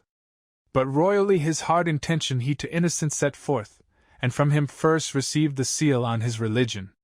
Then, when numerous flocked the tribe of lowly ones, that tracked his steps, whose marvellous life deservedly were sung in heights imperial, through Honorius' hand a second crown, to deck their guardians' virtues, was by the eternal Spirit enwreathed, and when he had, through thirst of martyrdom, stood up in the proud Soldan's presence, and there preached Christ and his followers, but found the race unripened for conversion. Back once more he hasted, not to intermit his toil, and reaped Ausonian lands. On the hard rock, twixt Arno and the Tiber, he from Christ took the last signet, which his limbs 2 years did carry. Then the season come, that he, who to such good had destined him, was pleased he advance him to the meed, which he had earned by his self-humbling, to his brotherhood, as their just heritage, he gave in charge his dearest lady, and enjoined their love and faith to her, and, from her bosom, willed his goodly spirit should move forth, returning to its appointed kingdom, nor would have his body laid upon another bier. Think now of one, who were a fit colleague, to keep the bark of Peter in deep sea helm to right point, and such our patriarch was. Therefore who follow him, as he enjoins, thou mayst be certain, take good lading in. But hunger of new viands tempts his flock, so that they needs into strange pastures wide must spread them, and the more remote from him the stragglers wander, so much more they come home to the sheepfold, destitute of milk. There are of them, in truth, who fear their harm, and to the shepherd cleave, but these so few, a little stuff may furnish out their cloaks. Now if my words be clear, if thou have ta'en good heed, if that, which I have told, recall to mind, thy wish may be in part fulfilled, for thou wilt see the point from whence they split, nor miss of the reproof, which that implies, that while they thrive not sworn with vanity. Canto 12. Soon as its final word the blessed flame had rised for utterance, straight the holy mill began to wheel, nor yet had once revolved, or ere another, circling, compassed it, motion to motion, song to song, conjoining, song, that as much our muses doth excel, our sirens with their tuneful pipes, as ray of primal splendor doth its faint reflex. As when, if Juno bid her handmaid forth, two arches parallel, and tricked alike span the thin cloud, the outer taking birth from that within, in manner of that voice whom love did melt away, as sun the mist, and they who gaze, presageful call to mind the compact, made with Noah, of the world no more to be o'erflowed, about us thus of sempiternal roses, bending, wreath those garlands twain. And to the innermost eon thus th external answered. When the footing, and other great festivity of song, and radiance, light with light accordant, each jocund and blithe, had at their pleasure stilled, e'en as the eyes by quick volition emoved, are shut and rise together, from the heart of one amongst the new lights emoved a voice, that made me seem like needle to the star, in turning to its whereabout, and thus began. The love, that makes me beautiful, prompts me to tell of th other guide, for whom such good of mine is spoken. Where one is, the other worthily should also be, that as their warfare was alike, alike should be their glory. Slow, and full of doubt, and with thin ranks, after its banner emoved the army of Christ, which it so clearly cost to reappoint, when its imperial head, who reigneth ever, for the drooping host did make provision, thorough grace alone, and not through its deserving. As thou heardst, two champions to the succor of his spouse he sent, who by their deeds and words might join again his scattered people. In that clime, where springs the pleasant west wind to unfold the fresh leaves, with which Europe sees herself new garmented, nor from those billows far, beyond whose chiding, after weary course, the sun doth sometimes hide him, safe abides the happy Caleroga, under guard of the great shield, wherein the lion lies subjected and supreme. And there was born the loving million of the Christian faith, the hallowed wrestler, gentle to his own, and to his enemies terrible. So replete his soul with lively virtue, that when first created, even in the mother's womb, it prophesied. When, at the sacred font, the spousals were complete twixt faith in him, where pledge of mutual safety was exchanged, the dame, who was his surety, in her sleep beheld the wondrous fruit, that was from him and from his heirs to issue. And that such he might be construed, as indeed he was, she was inspired to name him of his owner, whose he was wholly, and so called him Dominic. And I speak of him, as the laborer, whom Christ in his own garden chose to be his helpmate. Messenger he seemed, and friend fastened to Christ, and the first love he showed, was after the first counsel that Christ gave. Many a time his nurse, at entering found that he had risen in silence, and was prostrate, as who should say, my errand was for this. O happy father! Felix rightly nommed. O favored mother! Rightly nommed Joanna. If that do mean, as men interpret it, not for the world's sake, for which now they pour upon Ostians and Tadeo's page, but for the real manna, soon he grew mighty in learning, and did set himself to go about the vineyard that soon turns to wan and withered, if not tended well, and from the sea, whose bounty to the just and needy is gone by, not through its fault, but his who fills it basely, he besought, no dispensation for commuted wrong, nor the first vacant fortune, nor the 10th, that to God's paupers rightly appertain, but gains to erring and degenerate world, license to fight, in favor of that seed, from which the twice 12 scions gird thee round. Then, with sage doctrine and good will to help, forth on his great apostleship he fared, like torrent bursting from a lofty vein, and dashing gainst the stocks of heresy, smote fiercest, where resistance was most stout. Thence many rivulets have since been turned over the garden Catholic to lead their living waters, and have fed its plants. If such one will of that two-yoked car, wherein the Holy Church defended her, and rode triumphant through the civil broil, thou canst not doubt its fellow's excellence, which Thomas, ere my coming, hath declared so courteously unto thee. But the track, which its smooth fellies made, is now deserted, that mouldy mother is where late were Lees. His family, that wont to trace his path, turn backward, and invert their steps, ere long to rue the gathering in of their ill crop, when the rejected tares in vain shall ask admittance to the barn. I question not but he, who searched our volume, leaf by leaf, might still find page with this inscription on't, I am as I was wont, yet such were not from Aqua Sparta nor Casale, whence of those, who come to meddle with the text, one stretches and another cramps its rule. Bonaventura's life in me behold, from Bagnora Regio, one, who in discharge of my great offices still laid aside all sinister aim. Illuminato here, and Agostino joined me, two they were, among the first of those barefooted meek ones, who sought God's friendship in the cord, with them Hugues of Saint Victor, Pietro Mangiador, and he of Spain in his 12 volumes shining, Nathan the prophet, Metropolitan Chrysostom, and Anselmo, and who deigned to put his hand to the first art, Donatus. Rabban is here, and at my side there shines Calabria's abbot, Joachim, endowed with soul prophetic. The bright courtesy of Friar Thomas, and his goodly lore, have moved me to the blazon of a peer so worthy, and with me have moved this throng. Canto 13. Let him, who would conceive what now I saw, imagine, and retain the image firm, as mountain rock, the whilst he hears me speak, of stars 15, from midst the ethereal host selected, that, with lively ray serene, o'ercome the massiest air, thereto imagine the wane, that, in the bosom of our sky, spins ever on its axle night and day, with the bright summit of that horn which swells due from the pole, round which the first wheel rolls.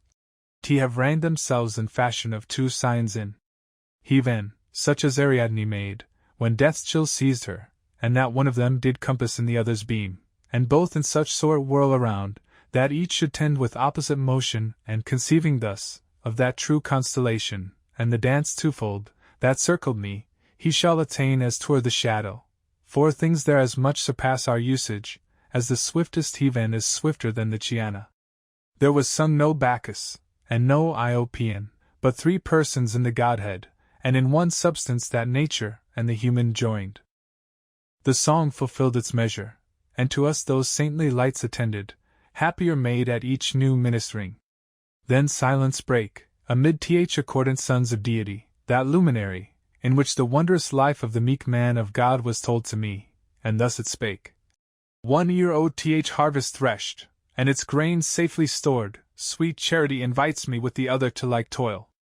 Thou know'st that in the bosom, whence the rib was ta'en to fashion that fair cheek, whose taste all the world pays for, and in that, which pierced by the keen lance, both after and before such satisfaction offered, as outweighs each evil in the scale, whatever of light to human nature is allowed, must all have by his virtue been infest, who formed both one and other, and thou thence admirest in that I told thee, of Beatitudes the second, there is none. To his enclosed in the 5th radiance. Open now thine eyes to what I answer thee, and thou shalt see thy deeming and my saying meet in truth, as centre in the round. That which dies not, and that which can die, are but each the beam of that idea, which our sovereign sire engendereth loving, for that lively light, which passeth from his brightness, not disjoined from him, nor from his love triune with them, doth, through his bounty, congregate itself, mirrored, as 'twere in new existences, itself unalterable and ever one. Descending hence unto the lowest powers, its energy so sinks, at last it makes but brief contingencies, for so I name things generated, which the heave-and-oi orbs moving, with seed or without seed, produce. Their wax, and that which moulds it, differ much, and thence with lustre, more or less, it shows ideal stamp impress, so that one tree according to his kind, hath better fruit, and worse, and at your birth ye mortal men, are in your talents various. Were the wax moulded with nice exactness, and the heaven in its disposing influence supreme, the lustre of the seal should be complete, but nature renders it imperfect ever, resembling thus the artist in her work, whose faltering hand is faithless to his skill. Howe'er, if love itself dispose, and mark the primal virtue, kindling with bright view, there all perfection is vouchsafed, and such the clay was made, accomplished with each gift, that life can teem with, such the burden filled the Virgin's bosom, so that I commend thy judgment, that the human nature ne'er was or can be, such as in them it was. Did I advance no further than this point, how then had he no peer? Thou mightst reply. But that what now appears not, may appear right plainly. Ponder, who he was, and what, when he was bidden ask, the motive swayed to his requesting. I have spoken thus, that thou mayst see, he was a king, who asked for wisdom, to the end he might be king sufficient, not the number to search out of the celestial movers, or to know, if necessary with contingent error have made necessity, or whether that be granted, that first motion is, or if of the mid-circle can, by art, be made triangle with each corner blunt or sharp. Whence, noting that, which I have said, and this, thou kingly prudence and that can mayst learn, at which the dart of my intention aims. And marking clearly, that I told thee, risen, thou shalt discern it only hath respect to kings, of whom are many, and the good are rare.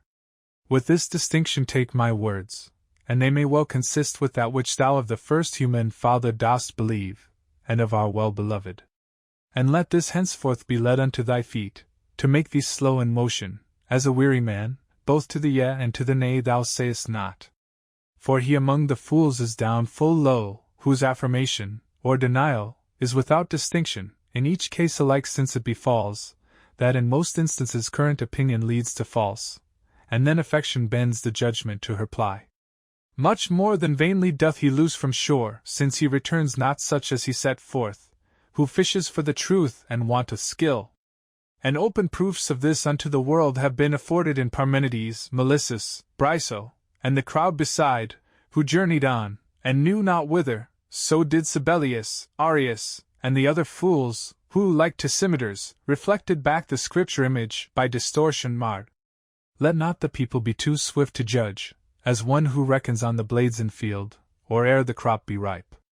For I have seen the thorn frown rudely all the winter long, and after bear the rose upon its top, and bark, that all the way across the sea ran straight and speedy, perish at the last, e'en in the haven's mouth, seeing one steal, another brine, his offering to the priest. Let not Dame Bertho and Sir Martin thence into heathen's counsels deem that they can pry, for one of these may rise, the other fall. Canto 14. From center to the circle, and so back from circle to the center, water moves in the round chalice, even as the blow impels it, inwardly, or from without. Such was the image glanked into my mind, as the great spirit of Aquinum seized, and Beatrice after him her words resumed alternate.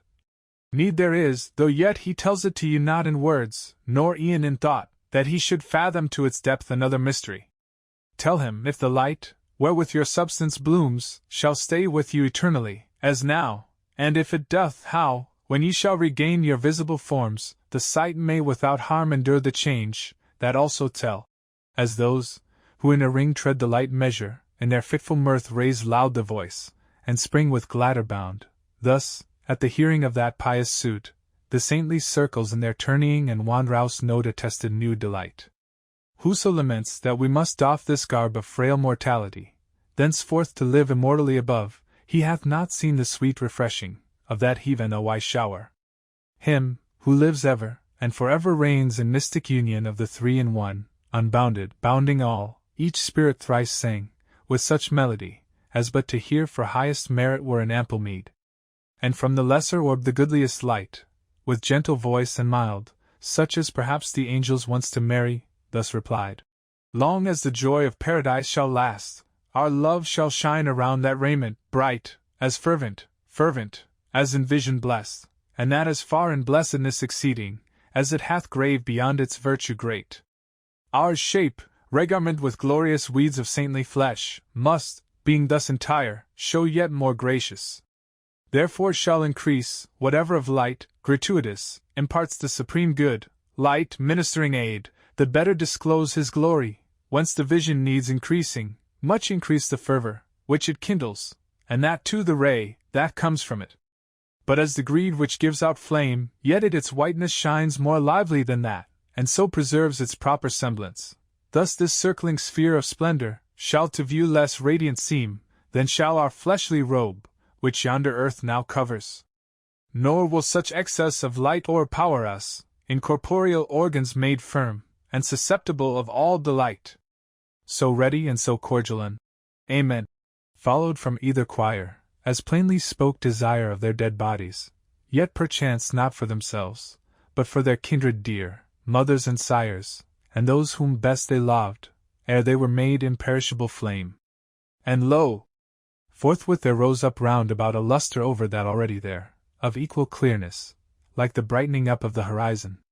As at an evening hour of twilight, new appearances through heave peer with faint glimmer, doubtfully descried, so their new substances, methought began to rise in view, and round the other twain and wheeling, sweep their ampler circuit wide. O gentle glitter of eternal beam! With what a such whiteness did it flow, o'erpowering vision in me! But so fair, so passing lovely, Beatrice showed, mind cannot follow it, nor words express her infinite sweetness. Thence mine eyes regained power to look up, and I beheld myself, soul with my lady, to more lofty bliss translated, for the star, with warmer smile empurpled, well denoted our ascent. With all the heart, and with that tongue which speaks the same in all, an holocaust I made to God, befitting the new grace vouchsafed. And from my bosom had not yet upsteamed the fuming of that incense, when I knew the rite accepted. With such mighty sheen and mantling crimson, in two listed rays the splendor shot before me, that I cried, God of Sabaoth! That does prank them thus! As leads the galaxy from pole to pole, distinguished into greater lights and less, its pathway, which the wisest failed to spell, so thickly studded, in the depth of Mars, those rays describe the venerable sign, that quadrants in the round conjoining frame. Here memory mocks the toil of genius. Christ beamed on that cross, and pattern fails me now. But whoso takes his cross, and follows Christ will pardon me for that I leave untold, when in the fleckered dawning he shall spy the glitterance of Christ. From horn to horn, and tween the summit and the base did move lights, scintillating, as they met and passed.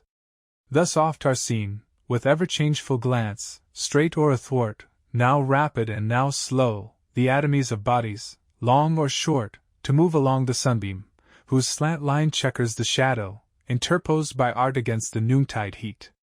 And as the chime of minstrel music, dulcimer, and help with many strings, a pleasant dining makes to him, who heareth not distinct the note, so from the lights, which there appeared to me, gathered along the cross a melody, that, indistinctly heard, with ravishment possessed me. Yet I marked it was a hymn of lofty praises, for there came to me, Arise and conquer, as to one who hears and comprehends not. Me such ecstasy o'ercame, that never till that hour was thing that held me in so sweet imprisonment. Perhaps my saying overbold appears, accounting less the pleasure of those eyes, whereon to look fulfilleth all desire. But he, who is aware those living seals of every beauty work with quicker force, the higher they are risen, and that their eye had not turned me to them, he may well excuse me that, whereof in my excuse I do accuse me, and may own my truth, that holy pleasure here not yet revealed, which grows in transport as we mount aloof. Canto 15. True love, that ever shows itself as clear in kindness, as loose appetite in wrong, silenced that lyre harmonious, and stilled the sacred chords, that are by Heaven's right hand unwound and tightened, flow to righteous prayers should they not hearken, who, to give me will for praying, in accordance thus were mute? He hath in sooth good cause for endless grief, who, for the love of thing that lasteth not, despoils himself forever of that love. As oft along the still and pure serene, at nightfall, glides a sudden trail of fire, attracting with involuntary heed the eye to follow it, erewhile at rest, and seems some star that shifted place in heaven, only that, whence it kindles, none is lost, and it is soon extinct. Thus from the horn, that on the dexter of the cross extends, down to its foot, one luminary ran from mid the cluster shone there. Yet no gem dropped from its foil, and through the beamy list like flame in alabaster, glowed its course. So forward stretched him, if of credence aught our greater muse may claim, the pious ghost of old Anchises, in the Elysian bower, when he perceived his son. O thou, my blood! O most exceeding grace divine! To whom, as now to thee, hath twice the heaven a wide gate been e'er unclosed? So spake the light, whence I turned me toward him, then unto my dame my sight directed, and on either side amazement waited me, for in her eyes was lighted such a smile, I thought that mine had dived unto the bottom of my grace and of my bliss in paradise. Forthwith to hearing and to sight grateful alike, the Spirit to his proem added things I understood not, so profound he spake, yet not of choice but through necessity mysterious, for his high conception scarred beyond the mark of mortals. When the flight of holy transport had so spent its rage, that nearer to the level of our thought the speech descended, the first sounds I heard were, Best he thou, triunal deity, that hast such favor in my seed vouchsafed. Then followed, No unpleasant thirst though long, which took me reading in the sacred book, whose leaves or white or dusky never change, thou hast allayed, my son, within this light, from whence my voice thou hearst, more thanks to her, who for such lofty mounting has with plumes begirt thee. Thou dost deem thy thoughts to me from him transmitted, who is first of all, e'en as all numbers ray from unity, and therefore dost not ask me who I am, or why to thee more joyous I appear, than any other in this gladsome throng. The truth is as thou deemst, for in this you both less and greater in that mirror look, in which thy thoughts, or ere thou thinkst, are shown. But that the love, which keeps me wakeful ever, urging with sacred thirst of sweet desire, may be contended fully, let thy voice, fearless, and frank and jocund, utter forth I will distinctly, utter forth the wish, whereto my ready answer stands decreed. I turned me to Beatrice, and she heard ere I had spoken, smiling, an assent, that to my will gave wings, and I began. To each among your tribe, what time ye ken the nature, in whom naught unequal dwells, wisdom and love were in one measure dealt, for that they are so equal in the sun, from whence ye drew your radiance and your heat, as makes all likeness scant. But will and means in mortals, for the cause ye well discern, with unlike wings are fledged. A mortal I experience inequality like this, and therefore give no thanks, but in the heart, for thy paternal greeting.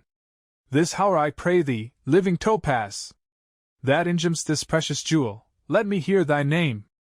I am thy root, O leaf! Whom to expect even, hath pleased me. Thus the prompt reply prefacing, next it added, He, of whom thy kindred appellation comes, and who, these 100 years and more, on its first ledge hath circuited the mountain, was my son and thy great-grandsire. Well befits, his long endurance should be shortened by thy deeds. Florence, within her ancient limit mark, which calls her still to matin prayers and noon, was chaste and sober, and abode in peace. She had no armlets and no head tires then, no purfled dames, no zone, that caught the eye more than the person did. Time was not yet, when at his daughter's birth the sire grew pale, for fear the age and dowry should exceed on each side just proportion. House was none void of its family, nor yet had come Hardanapolis, to exhibit feats of chamber prowess. Monte Malo yet o'er our suburban turret rose, as much to be surpassed in fall, as in its rising. I saw Belinch and Bertie walk abroad in leathern girdle and a clasp of bone, and with no artful coloring on her cheeks, his lady leave the glass. The sons I saw of Nerli and of Vecchio well content with unrobbed jerkin, and their good dames handling the spindle and the flax. O happy they! Each sure of burial in her native land, and none left desolate abed for France. One whacked to tend the cradle, hushing it with sounds that lulled the parent's infancy. Another, with her maidens, drawing off the tresses from the distaff, lectured them old tales of Troy and Fiesole and Rome. A Saltarello and Cyngella we had held as strange a marvel, as you would a Cincinnatus or Cornelia now. In such compassed and seemly fellowship, such faithful and such fair equality, in so sweet household, Mary at my birth bestowed me, called on with loud cries, and there in your old baptistry, I was made Christian at once and Cacciaguida, as were my brethren, Eliseo and Moantu. From Valdepeto came to me my spouse, and hence thy surname grew. I followed then the Emperor Conrad, and his knighthood he did gird on me, in such good part he took my valiant service. After him I went to testify against that evil law, whose people, by the shepherd's fault, possess your right, usurping. There, by that foul crew was I released from the deceitful world, whose base affection many a spirit soils, and from the martyrdom came to this peace. Canto 16. O slight respect of man's nobility! I never shall account it marvellous, that our infirm affection here below thou movest to boasting, when I could not choose, e'en in that region of unwarped desire, in heaven itself, but make my vaunt in thee. Yet cloak thou art soon shortened, for that time, unless thou be eked out from day to day, goes round thee with his shears.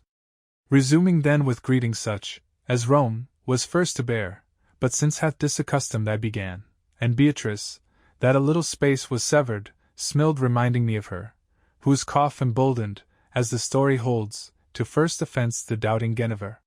You are my sire, said I. You give me heart freely to speak my thought, above myself you raise me. Through so many streams with joy my soul is filled, that gladness wells from it, so that it bears the mighty tide, and bursts not. Say then, my honored stem, what ancestors were those you sprang from, and what years were marked in your first childhood? Tell me of the fold, that hath St. John for guardian, what was then its state, and who in it were highest seated? As embers, at the breathing of the wind, their flame enliven, so that light I saw shine at my blandishments, and, as it grew more fair to look on, so with voice more sweet, yet not in this our modern phrase, forthwith it answered. From the day, when it was said Hail Virgin, to the throes by which my mother, who now is sainted, lightened her of me whom she was heavy with, this fire had come 550 times and thrice, its beams to re-illumine underneath the foot of its own lion. They, of whom I sprang, and I, had there our birthplace, where the last partition of our city first is reached by him that runs her annual game. Thus much suffice of my forefathers, who they were, and whence they hither came. More honorable it is to pass in silence than to tell. All those who in that time were there from Mars until the Baptist, fit to carry arms, were but the fifth of them this day alive. But then the citizens' blood, that now is mixed from Campi and Certaldo and Figheim, ran purely through the last mechanic's veins. Oh, how much better were it, that these people were neighbors to you, and that at Galuzzo and at Trespiano ye should have your boundary, than to have them within, and bear the stench of Aguglione's hind, and Signa's him, that hath his eye already keen for Bartring. Had not the people, which of all the world degenerates most, been stepped aim unto Caesar, but, as a mother gracious to her son, such one, as hath become a Florentine, and trades and traffics, had been turned adrift to Cimifont, where his grandsire plied the beggar's craft. The Conti were possessed of Montemerlo still, the Cerci still were in Acon's parish, nor had haply from Val-de-Grève passed the Boindamont. The city's malady hath ever source in the confusion of its persons, as the bodies, in variety of food, and the blind bull falls with a steeper plunge, than the blind lamb, and oftentimes one sword doth more and better execution than 5. Mark Luni, Urbisaglia mark, how they are gone, and after them how go Chiusi and Sinigaglia, and 'twill seem no longer new or strange to thee to hear, that families fail, when cities have their end. All things that appertain to ye, like yourselves, are mortal, but mortality in some ye mark not, they endure so long, and you pass by so suddenly. And as the moon doth, by the rolling of her heave an owy sphere, hide and reveal the strand unceasingly, so fortune deals with Florence. Hence admire not at what of them I tell thee, whose renown time covers, the first Florentines.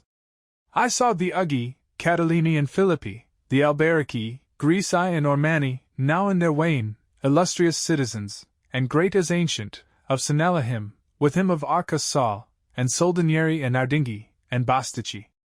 At the poop, that now is laden with new felony, so come rouse it may speedily sink the bark, the Ravignani sat, of whom is sprung the County Guido, and whoso hath since his title from the famed Belintian ta'en. Fair governance was yet an art well prized by him of Pressa. Galileo showed the gilded hilt and pommel, in his house. The column, cloth with verre, still was seen unshaken, the Sacchetti still were great, Giucci, Cefanti, Galli and Barucci, with them who blushed to hear the bushel nommed. Of the Calfucci still the branchy trunk was in its strength, and to the curule chairs Sitzii and Aragucci yet were drawn. How mighty them I saw, whom since their pride hath undone. and in all her goodly deeds Florence was by the bullets of bright gold o'erflourished. Such the sires of those, who now, as surely as your church is vacant, flock into her consistory, and at leisure there stall them and grow fat. The o'erweening brood, that plays the dragon after him that flees, but unto such, as turn and show the tooth, eye or the purse, is gentle as a lamb, was on its rise, but yet so slight esteemed, that Ubertino of Donati grudged his father-in-law should yoke him to its tribe. Already Caponsacco had descended into the mart from Fiesole, and Juda and Infangato were good citizens. A thing incredible I tell, though true, the gateway, named from those of Pera, led into the narrow circuit of your walls. Each one, who bears the sightly quarterings of the great Baron, he whose name and worth the festival of Thomas still revives, his knighthood and his privilege retained, albeit one, who borders them with gold, this day is mingled with the common herd. In Borgo yet the Gualterati dwelt, and Importuni, well for its repose had it still lacked of newer neighborhood. The house, from whence your tears have had their spring, through the just anger that hath murdered ye and put a period to your gladsome days, was honored, it, and those consorted with it. O Boindamont! What ill counselling prevailed on thee to break the plighted bond many, who now are weeping, would rejoice, had God to Emma given thee, the first time thou near our city camest. But so was doomed, on that maimed stone set up to guard the bridge, at thy last peace, the victim, Florence, fell. With these and others like to them, I saw Florence in such assured tranquillity, she had no cause at which to grieve. With these saw her so glorious, and so just, that ne'er the lily from the lance had hung reverse, or through division been with vermeil dyed. Canto 17. Such is the youth, who came to Clymene to certify himself of that reproach, which had been fastened on him, he whose end still makes the fathers chary to their sons, e'en such was I, nor unobserved was such of Beatrice, and that saintly lamp, who had erewhile for me his station Amovied, when thus by lady. Give thy wish free vent, that it may issue, bearing true report of the mind's impress, not that aught thy words may to our knowledge add, but to the end, that thou mayst use thyself to own. Thy thirst and men may mingle for thee when they hear. O plant! From whence I spring! Revered and loved! Whose source so high a pitch, thou sayest as clear, as earthly thought determines too obtuse in one triangle not contained, so clear dost see contingencies, ere in themselves existent, looking at the point whereto all times are present, I, the whilst I scaled with Virgil the soul-purifying mount, and visited the nether world of woe, touching my future destiny have heard words grievous, though I feel me on all sides well squared to fortune's blows. Therefore my will were satisfied to know the lot awaits me, the arrow, seen beforehand, slacks its flight. So said I to the brightness, which erewhile to me had spoken, and my will declared, as Beatrice willed, explicitly. Nor with oracular response obscure, such, as or ere the Lamb of God was slain, beguiled the credulous nations, but in terms precise and unambiguous lore, replied the spirit of paternal love, enshrined, yet in his smile apparent, and thus spake. Contingency, unfolded not to view upon the tablet of your mortal mold, is all depicted in the eternal sight, but hence deriveth not necessity, more than the tall ship, hurried down the flood, doth from the vision, that reflects the scene. From thence, as to the ear sweet harmony from organ comes, so comes before mine eye the time prepared for thee. Such as driven out from Athens by his cruel stepdame's wiles, Hippolytus departed, such must thou depart from Florence. This they wish, and this contrive, and will ere long effectuate, there, where gainful merchandise is made of Christ, throughout the livelong day. The common cry will, as 'tis ever wont, affix the blame unto the party injured, but the truth shall, in the vengeance it dispenseth, find a faithful witness. Thou shalt leave each thing beloved most dearly, this is the first shaft shot from the bow of exile. Thou shalt prove how salt the savour is of others' bread, how hard the passage to descend and climb by others' stairs, but that shall gall thee most will be the worthless and vile company, with whom thou must be thrown into these straits. For all ungrateful, impious all and mad, shall turn gainst thee, but in a little while theirs and not thine shall be the crimson brow their course shall so evince their brutishness t have ta'en thy stand apart shall well become thee. First refuge thou must find, first place of rest, in the great Lombard's courtesy, who bears upon the ladder perched the sacred bird. He shall behold thee with such kind regard, that twixt ye two, the contrary to that which falls twixt other men, the granting shall forerun the asking. With him shalt thou see that mortal, who was at his birth impressed so strongly from this star, that of his deeds the nations shall take note. His unripe age yet holds him from observance, for these wheels only 9 years have compassed him about. But ere the Gascon practice on great Harry, sparkles of virtue shall shoot forth in him, in equal scorn of labours and of gold.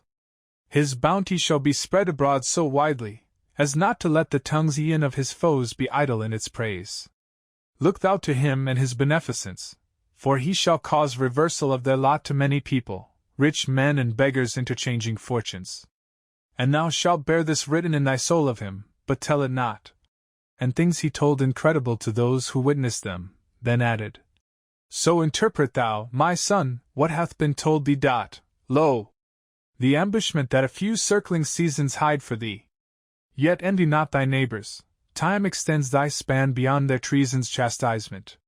Soon, as the saintly spirit by his silence had shown the web, which I had streeted for him upon the warp, was woven, I began, as one, who in perplexity desires counsel of other, wise, benign and friendly.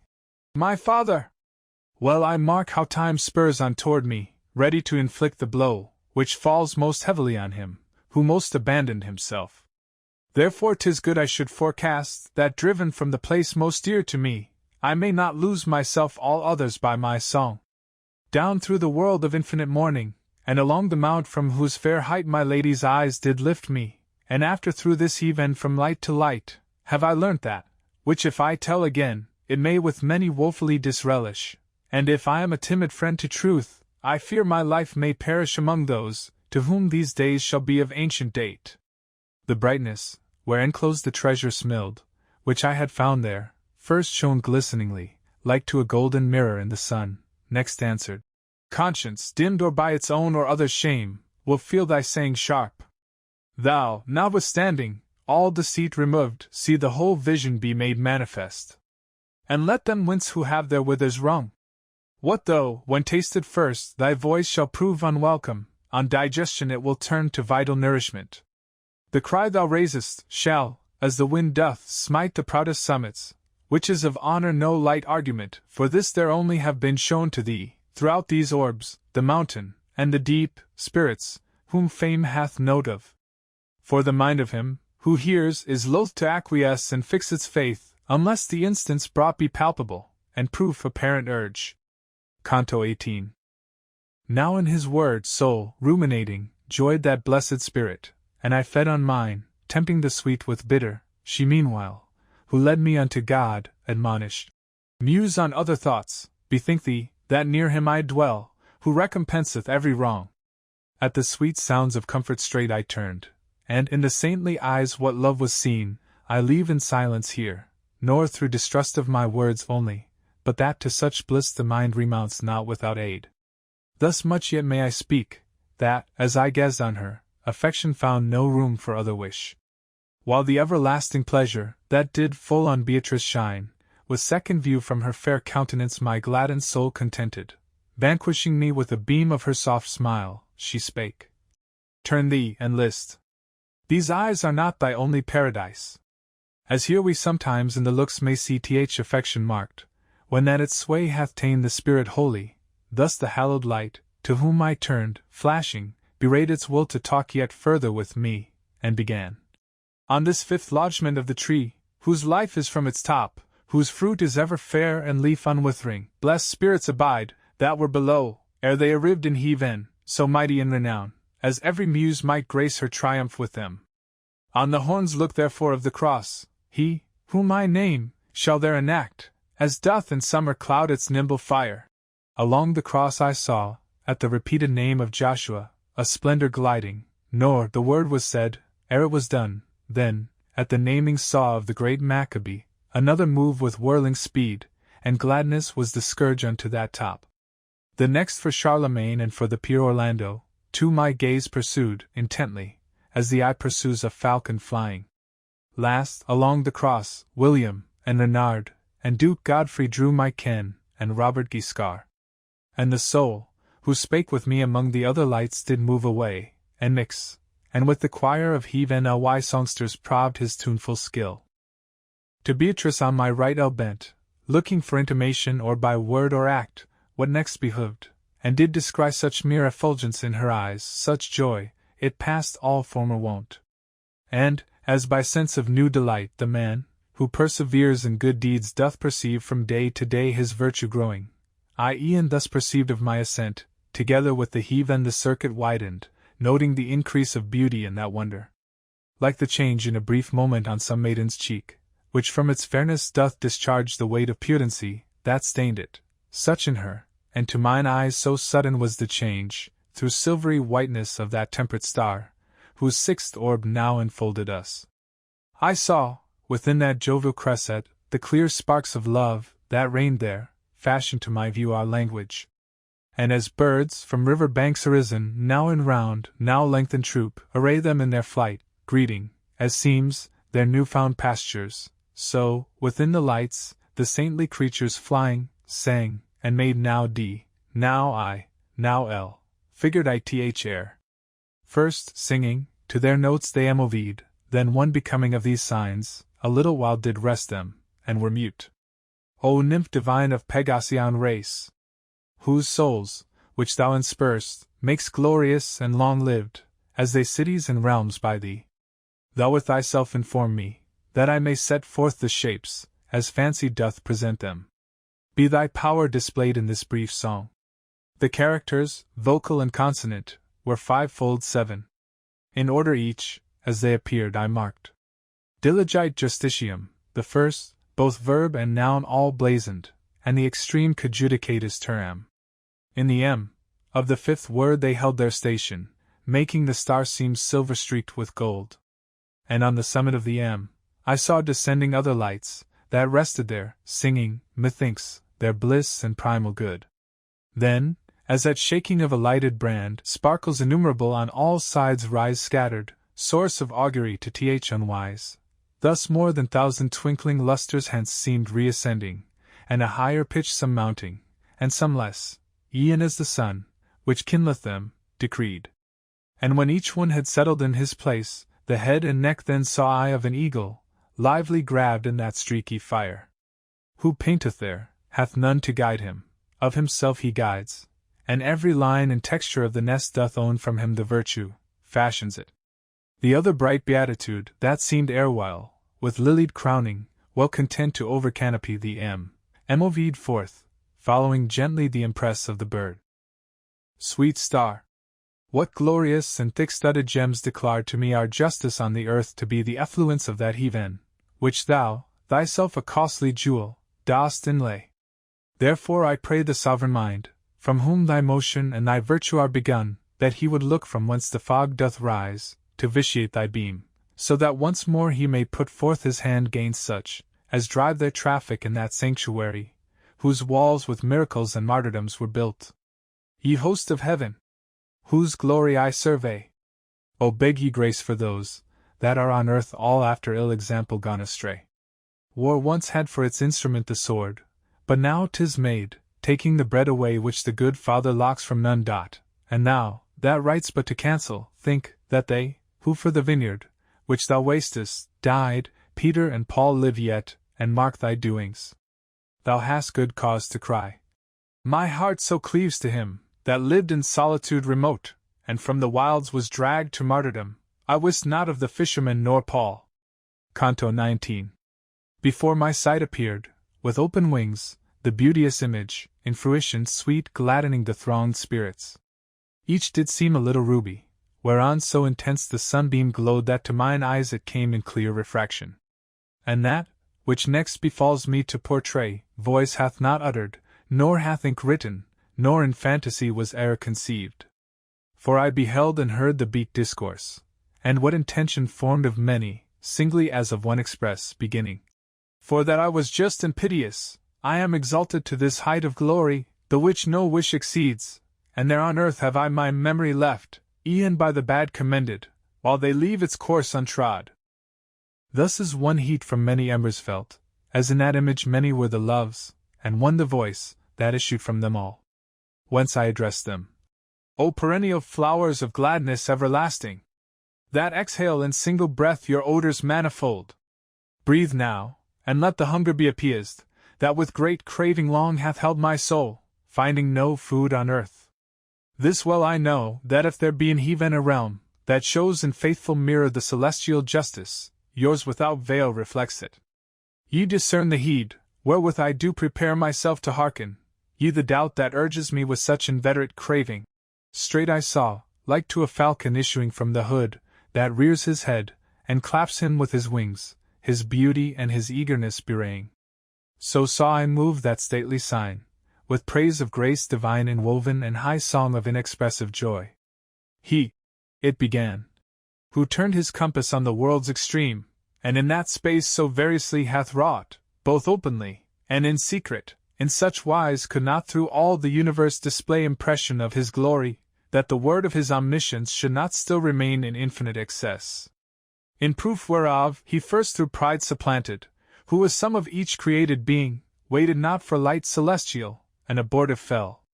Whence needs each lesser nature is but scant receptacle unto that good, which knows no limit measured by itself alone. Therefore your sight, of th omnipresent mind a single beam, its origin must own surpassing far its utmost potency. The ken your world is gifted with, descends in th everlasting justice as low down, as I doth in the sea, which though it mark the bottom from the shore, in the wide main discerns it not, and any earthless it is, but hidden through its deepness. Light is none, save that which cometh from the pure serene of ne'er disturb ether, for the rest, 'tis darkness all, or shadow of the flesh, or else its poison. Here confess revealed that covert, which hath hidden from thy search the living justice, of the which thou madst such frequent question, for thou saidst, a man is born on Indus banks, and none is there who speaks of Christ, nor who doth read nor write, and all his inclinations and his acts, as far as human reason sees, are good, and he offendeth not in word or deed. But unbaptized he dies, and void of faith. Where is the justice that condemns him? Where his blame, if he believeth not? What then, and who art thou, that on the stool wouldst sit to judge at distance of 1,000 miles with the short-sighted vision of a span? To him, who subtilizes thus with me, there would assuredly be room for doubt even to wonder, did not the safe word of Scripture hold supreme authority. O animals of clay! O spirits gross I the primal will, that in itself is good, hath from itself, the chief good, ne'er been emoved. Justice consists in consonance with it, derivable by no created good, whose very cause depends upon its beam. As on her nest the stork, that turns about unto her young, whom lately she hath fed, while they with upward eyes do look on her, so lifted I my gaze, and bending so the ever-blessed image waved its wings, laboring with such deep counsel. Wheeling round it warbled, and did say, as are my notes to thee, who understandst them not, such is th eternal judgment unto mortal ken. Then still abiding in that ensign reigned, wherewith the Romans overawed the world, those burning splendors of the Holy Spirit took up the strain, and thus it spake again. None ever hath ascended to this realm, who hath not a believer been in Christ either before or after the blessed limbs were nailed upon the wood. But lo! Of those who call Christ, Christ, there shall be many found, in judgment, further off from him by far than such, to whom his name was never known. Christians like these the Ethiop shall condemn, when that the two assemblages shall part, one rich eternally, the other poor.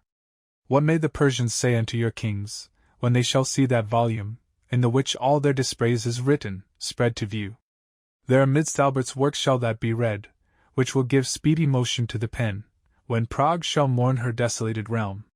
There shall be read the woe, that he doth work with his adulterate money on the Seine, who by the tusk will perish. There be read the thirsting pride, that mocketh fool alike the English and Scot, impatient of their bound. There shall be seen the Spaniard's luxury, the delicate living there of the Bohemian, who still to worth has been a willing stranger. The halter of Jerusalem shall see a unit for his virtue, for his vices no less a mark than million. He, who guards the Isle of Fire by old Anchises honored shall find his avarice there and cowardice, and better to denote his littleness, the writing must be letters maimed, that speak much in a narrow space. All there shall know his uncle and his brother's filthy doings, who so renowned a nation and 2 crowns have bastardized. And they, of Portugal and Norway, there shall be exposed with him of Ratza, who hath counterfeited ill the coin of Venice. O blessed Hungary! If thou no longer patiently abidst thy ill entreating. And O blessed Navarre! If with thy mountainous girdle thou wouldst arm thee in earnest of that day, e'en now are heard wailings and groans in Famagosta's streets and Nicosia's, grudging at their beast, who keepeth even footing with the rest. Canto 20. When, disappearing from our hemisphere, the world's enlightener vanishes, and day on all sides wasteth, suddenly the sky, erewhile irradiate only with his beam, is yet again unfolded, putting forth innumerable lights wherein one shines. Of such vicissitude in heaven I thought, as the great sign that marshalleth the world and the world's leaders, in the blessed beak was silent, for that all those living lights, waxing in splendor, burst forth into songs, such as from memory glide and fall away. Sweet love, that dost apparel thee in smiles, how lustrous was thy semblance in those sparkles, which merely are from holy thoughts inspurred. After the precious and bright beaming stones, that did ingem the 6th light, sees the chiming of their angelic bells, methought I heard the murmuring of a river that doth fall from rock to rock transpicuous, making known the richness of his springhead, and as sound of cistern, at the fretboard, or of pipe, is, at the windhole, modulate and toned, thus up the neck, as it were hollow, rose that murmuring of the eagle. And forth with voice there assumed, and thence along the beak issued in form of words, such as my heart did look for, on whose tables I inscribed them. But pardon me, that sees and bears the sun, immortal eagles, it began, must now be noted steadfastly, for of the fires, that figure me, those, glittering in mine eye, are chief of all the greatest. This, that shines midmost for pupil, was the same, who sang the Holy Spirit's song, and bare about the ark from town to town. Now doth he know the merit of his soul impassioned strains by their well-fitted guerdon. Of the 5 that make the circle of the vision, he who to the beak is nearest, comforted the widow for her son. Now doth he know how dear he costeth not to follow Christ, both from experience of this pleasant life, and of its opposite. He next, who follows in the circumference, for the overarch, by true repenting slack the pace of death, now knoweth he, that the degrees of heaven alter not, when through pious prayer below today's is made tomorrow's destiny. The other following, with the laws and me, to yield the shepherd room, passed o'er to Greece, from good intent producing evil fruit, now knoweth he, how all the ill, derived from his well-doing, doth not helm him aught, though it have brought destruction on the world. That, which thou sayest in the under bow, was William, whom that land bewails, which weeps for Charles and Frederick living. Now he knows how well is loved in heaven the righteous king, which he betokens by his radiant seeming. Who in the erring world beneath would deem, that Trojan Ripheus in this round was set 5th of the saintly splendors. Now he knows enough of that, which the world cannot see, the grace divine, albeit e'en his sight reach not its utmost depth. Like to the lark, that warbling in the air expatiates long, then, trilling out his last sweet melody, drops satiate with the sweetness. Such appeared that image stamped by the everlasting pleasure, which fashions like itself all lovely things. Aye, though my doubting were as manifest, as is through glass the hue that mantles it, in silence waited not for to my lips. What things are these? Involuntary rushed, and forked a passage out, whereat I marked a sudden lightning and new reverie. The eye was kindled, and the blessed sign no more to keep me wondering and suspense, replied, I see that thou believest these things, because I tell them, but discernst not how, so that thy knowledge waits not on thy faith, as one who knows the name of thing by rote, but is a stranger to its properties, till others' tongue reveal them. Fervent love and lively hope with violence assail the kingdom of the heavens, and overcome the will of the Most High, not in such sort as man prevails o'er man, but conquers it, because 'tis willing to be conquered still, though conquered by its mercy conquering. Those, in the eye who live the 1st and 5th, cause thee to marvel, in that thou beholdst the region of the angels decked with them. They quitted not their bodies, as thou deemst, Gentiles but Christians, in firm-rooted faith, this of the feet in future to be pierced, that of feet nailed already to the cross. One from the barrier of the dark abyss, where never any with good will returns, came back unto his bones. Of lively hope such was the meed, of lively hope, that winged the prayers sent up to God for his release, and put power into them to bend his will. The glorious Spirit, of whom I speak to thee, a little while returning to the flesh, believed in him, who had the means to help, and in believing, nourished such a flame of holy love, that at the second death he was made sharer in our gamesome mirth. The other through the riches of that grace, which from so deep a fountain doth distill, as never I created saw its rising, placked all his love below on just and right, wherefore of grace God opt in him the eye to the redemption of mankind to come, wherein believing, he endured no more the filth of paganism, and for their ways rebuked the stubborn nations. The three nymphs, whom at the right will thou beheldst advancing, were sponsors for him more than 1,000 years before baptizing. O how far removed, predestination, is thy root from such as see not the first cause entire, and ye, O mortal men, be wary how ye judge, for we, who see our Maker, know not yet the number of the chosen, and esteem such scantiness of knowledge our delight, for all our good is in that primal good concentrate, and God's will and ours are one.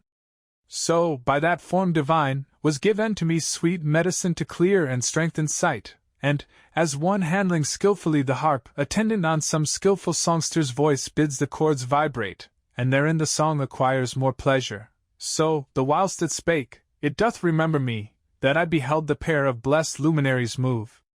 Like the accordant twinkling of two eyes, their beamy circlets, dancing to the sounds. Canto 21. Again mine eyes were fixed on Beatrice, and with mine eyes my soul, that in her looks found all contentment. Yet no smile she wore, and did I smile? Quoth she, thou wouldst be straight like Semele when into ashes turned, for, mounting these eternal palace stairs, my beauty, which the loftier it climbs, as thou hast noted, still doth kindle more, so shines that, were no tempering interposed, thy mortal puissance would from its rays shrink, as the leaf doth from the thunderbolt. Into the seventh splendor are we wafted, that underneath the burning lion's breast beams, in this hour, commingled with his might, thy mind be with thine eyes, and in them mirrored the shape, which in this mirror shall be shown. Whoso can deem, how fondly I had fed my sight upon her blissful countenance, may know, when to new thoughts I charmed, what joy to do the bidding of my heaven O guide, in equal balance poising either weight.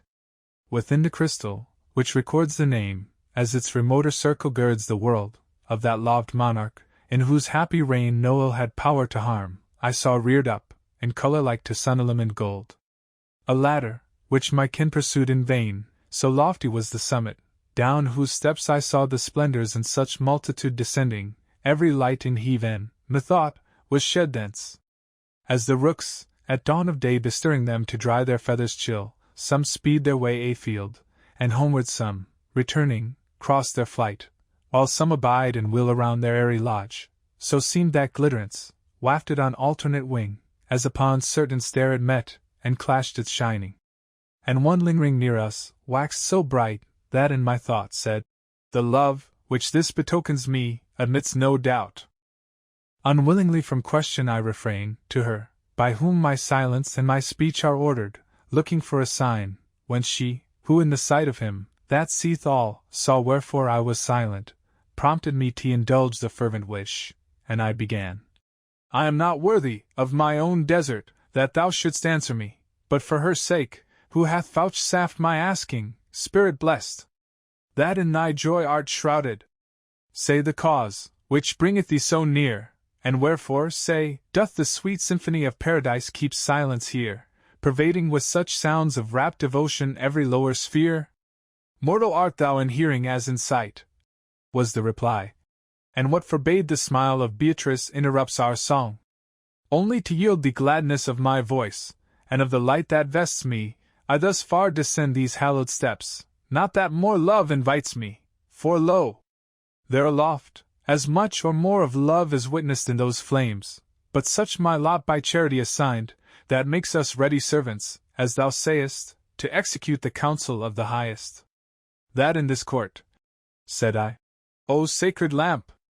Love no compulsion needs, but follows free th eternal providence, I well discern, this harder find to deem, why of thy peers thou only to this office wert foredoomed. I had not ended, when, like rapid mill, upon its center whirled the light, and then the love, that did inhabit there, replied. Splendor eternal, piercing through these folds, its virtue to my vision knits, and thus supported, lifts me so above myself, that on the esovereign essence, which it wells from, I have the power to gaze. And hence the joy, wherewith I sparkle, equaling with my blaze the keenness of my sight. But not the soul, that is in heaven most lustrous, nor the seraph that hath his eyes most fixed on God, shall solve what thou hast asked, for in th abyss it lies of th everlasting statute sunk so low, that no created ken may fathom it. And to the mortal world when thou return'st, be this reported, that none henceforth dare direct his footsteps to so dread a bourne. The mind, that here is radiant, on the earth is wrapped in mist. Look then if she may do below what possesseth her ability, when she is ta'en to heaven. By words like these admonished, I the question yarged no more, and of the Spirit humbly sued alone to instruct me of its state. Twixt either shore of Italy, nor distant from thy land, a stony ridge Ariseth, in such sort, the thunder doth not lift his voice so high, they call it Catria, at whose foot a cell is sacred to the lonely eremite, for worship set apart, and holy rites. A third time thus it spake, then added, There so firmly to God's service I had heard, that with no costlier viands than the juice of olives, easily I passed the heats of summer and the winter frosts, content in heavenward musings. Rich were the returns and fertile, which that cloister once was us to render to these heavens, now 'tis fallen into a waste so empty, that ere long detection must lay bare its vanity. Pietro Damiano there was I clept, Pietro the sinner, when before I dwelt beside the Adriatic, in the house of our blessed Lady. Near upon my close of mortal life, through much importuning I was constrained to wear the hat that still from bad to worse it shifted. Cephas came. He came, who was the Holy Spirit's vessel, barefoot and lean, eating their bread, as chanked, at the first table. Modern shepherds need those who on either hand may prop and lead them, so burly are they grown, and from behind others to hoist them. Down the palfrey's sides spread their broad mantles, so as both the beasts are covered with one skin. O patience! Thou that look'st on this, and doth endure so long. I at those accents saw the splendors down from step to step alight, and wheel, and wax, each circuiting, more beautiful. Round this they came, and stayed them, uttered them a shout so loud, it hath no likeness here, nor I wist what it spake, so deafening was the thunder. Canto 22. Astounded, to the guardian of my steps I turn me, like the chill, who always runs thither for succor, where he trusteth most, and she was like the mother, who her son beholding pale and breathless, with her voice soothes him, and he is cheered, for thus she spake, soothing me. Know'st not thou art in heaven? And know'st not thou, whatever is in heaven, is holy, and that nothing there is done but is done zealously and well?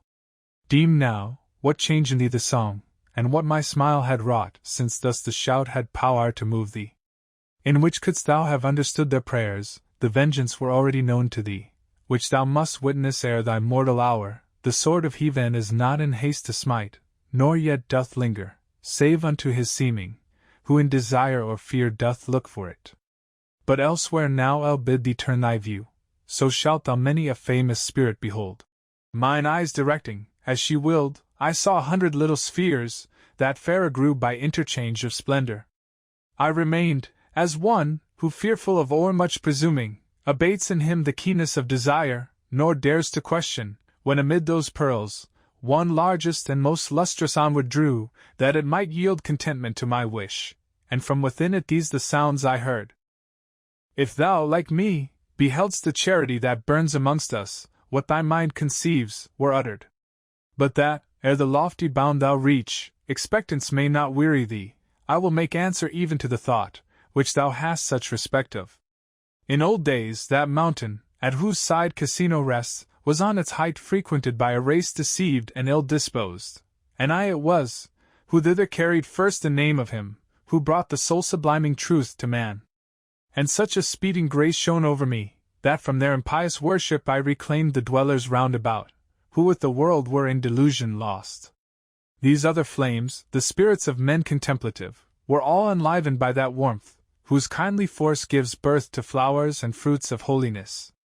Here is Macarius, Romualdo here, and hear my brethren, who their steps refrained within the cloisters, and held firm their heart. I answering thus, Thy gentle words and kind, and this the cheerful semblance, I behold not unobservant, beaming in ye all, have rised assurance in me, wakening it full blossomed in my bosom, as a rose before the sun, when the consummate flower has spread to utmost amplitude.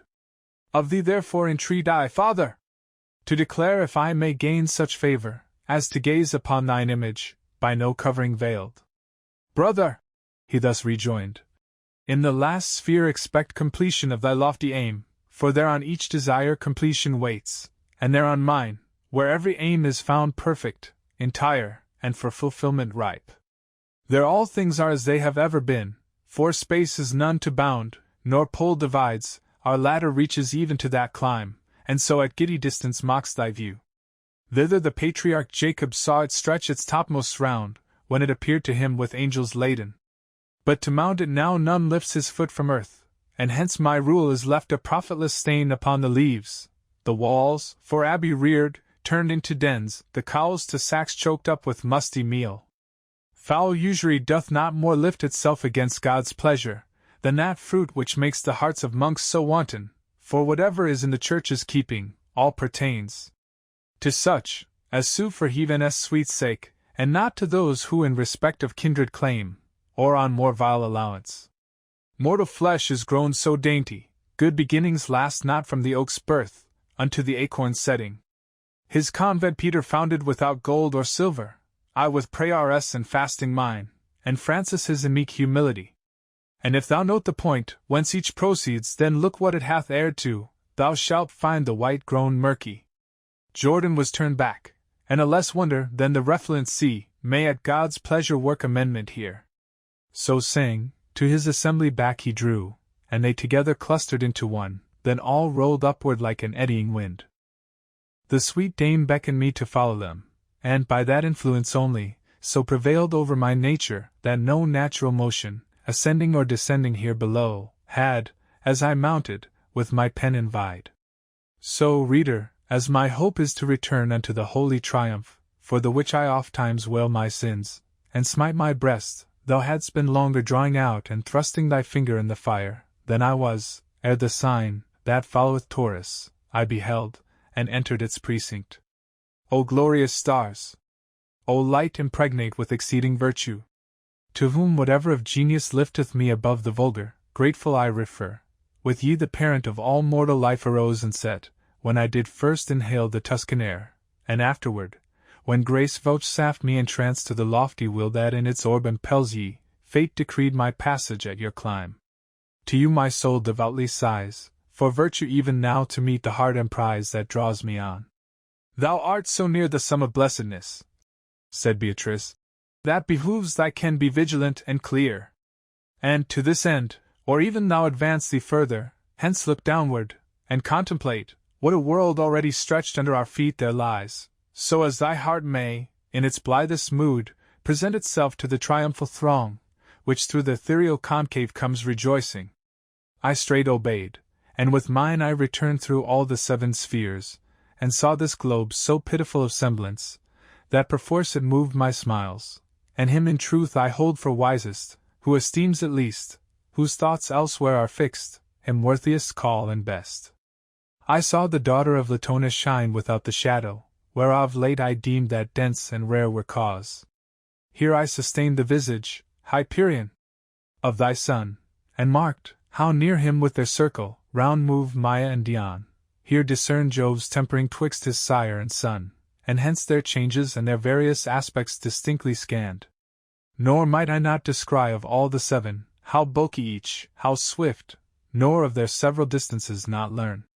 This petty area, o'er the which we stride so fiercely, as along the eternal twins I wound my way, appeared before me all, forth from the havens stretched unto the hills. Then to the beauteous eyes mine eyes returned. Canto 23.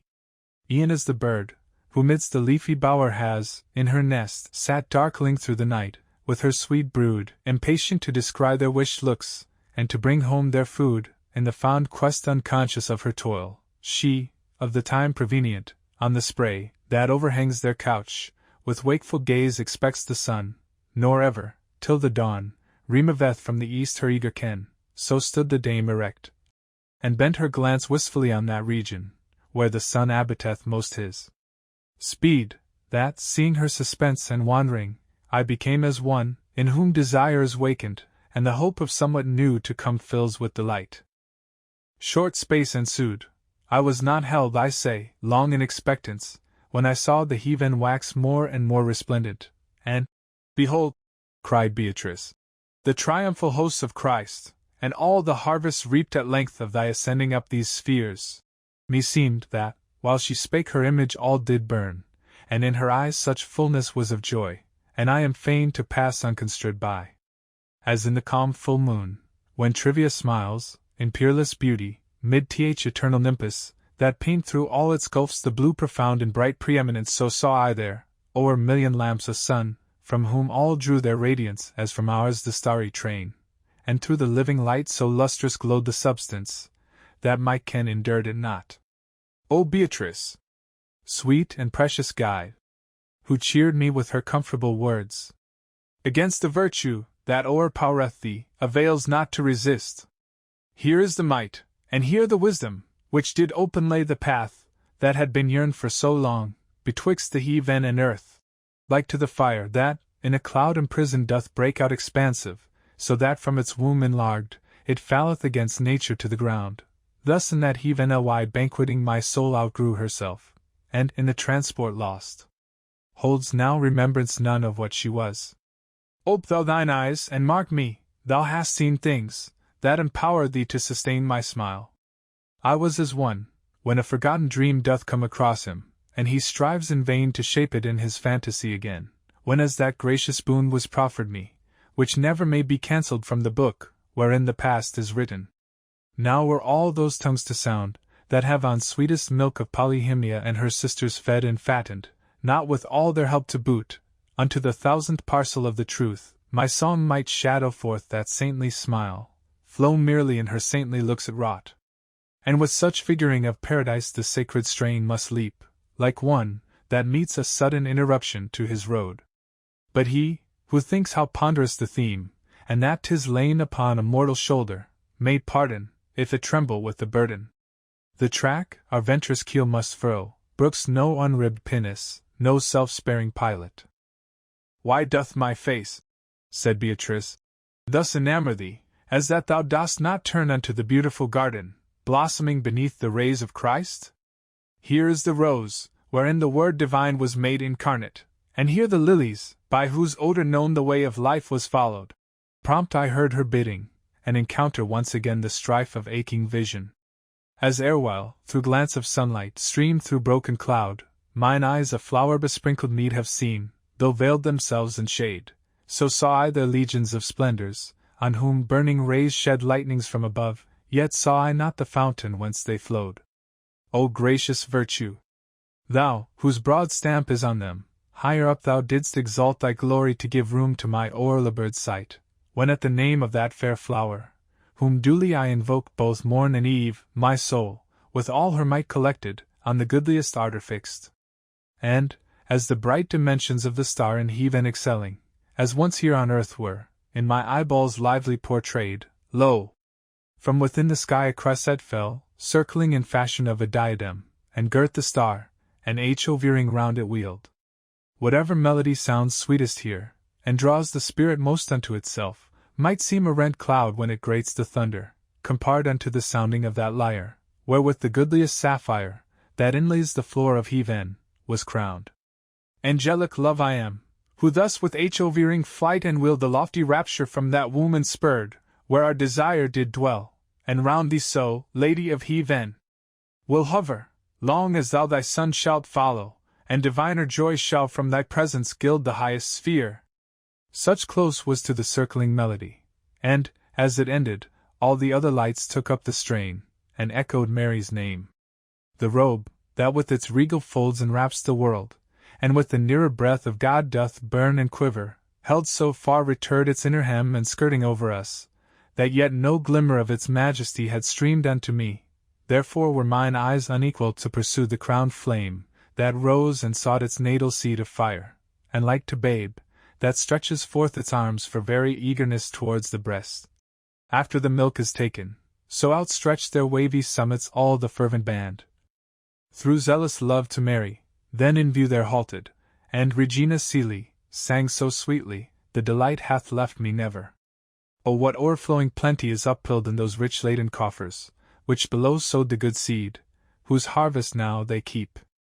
Here are the treasures tasted, that with tears were in the Babylonian exile won, when gold had failed them. Here in synod high of ancient council with the new convent, under the Son of Mary and of God, victorious he his mighty triumph holds, to whom the keys of glory were assigned. Canto 24. O ye! In chosen fellowship advank to the great supper of the blessed Lamb, whereon who feeds hath every wish fulfilled. If to this man through God's grace be vouchsafed foretaste of that, which from your table falls, or ever death his fated term prescribe, be ye not heedless of his urgent will, but may some influence of your sacred dews sprinkle him. Of the fount ye always drink, whence flows what most he craves. Beatrice spake, and the rejoicing spirits, like to spheres on firm set poles revolving, trailed a blaze of comet splendor, and as wheels, that wind their circles in the horologe, so work the stated rounds, that to th observant eye the first seems still, and, as it flew, the last. E'en thus their carols weaving variously, they by the measure pocked, or swift, or slow, made me to rate the riches of their joy. From that, which I did note in beauty most excelling, saw I issue forth a flame so bright, as none was left more goodly there. Round Beatrice thrice it wheeled about, with so divine a song, that fancy's ear records it not, and the pen passeth on and leaves a blank, for that our mortal speech, nor e'en the inward shaping of the brain, hath colours fine enough to trace such folds. O saintly sister mine! Thy prayer devout is with so vehement affection you are G'd, thou dost unbind me from that beauteous sphere. Such were the accents towards my lady breath from that blessed ardour, soon as it was stayed, to whom she thus: O everlasting light of him, within whose mighty grasp our Lord did leave the keys, which of this wondrous bliss he bare below. Tent this man, as thou wilt, with lighter probe or deep, touching the faith by the which thou didst on the billows walk, if he in love, in hope, and in belief be steadfast, is not hid from thee, for thou hast there thy ken, where all things are beheld in liveliest portraiture. But since true faith has peopled this fair realm with citizens, meet is, that to exalt its glory more, thou in his audience shouldst thereof discourse. Like to the bachelor, who arms himself, and speaks not, till the master have proposed the question, to approve, and not to end it, so I, in silence, armed me, while she spake, summoning up each argument to aid, as was behooveful for such questioner, and such profession. As good Christian ought, declare thee, what is faith? Whereat I rised my forehead to the light, whence this had breath, then turned to Beatrice, and in her looks approval met, that from their inmost fount I should unlock the waters. May the grace, that giveth me the captain of the church for confessor, said I, vouchsafe to me apt utterance for my thoughts. Then added, Sire, e'en as set down by the unerring style of thy dear brother, who with thee conspurred to bring Rome in unto the way of life, faith of things hoped is substance, and the proof of things not seen, and herein doth consist methinks its essence, rightly hast thou deemed. Was answered, if thou well discern, why first he hath defined it, substance, and then proof.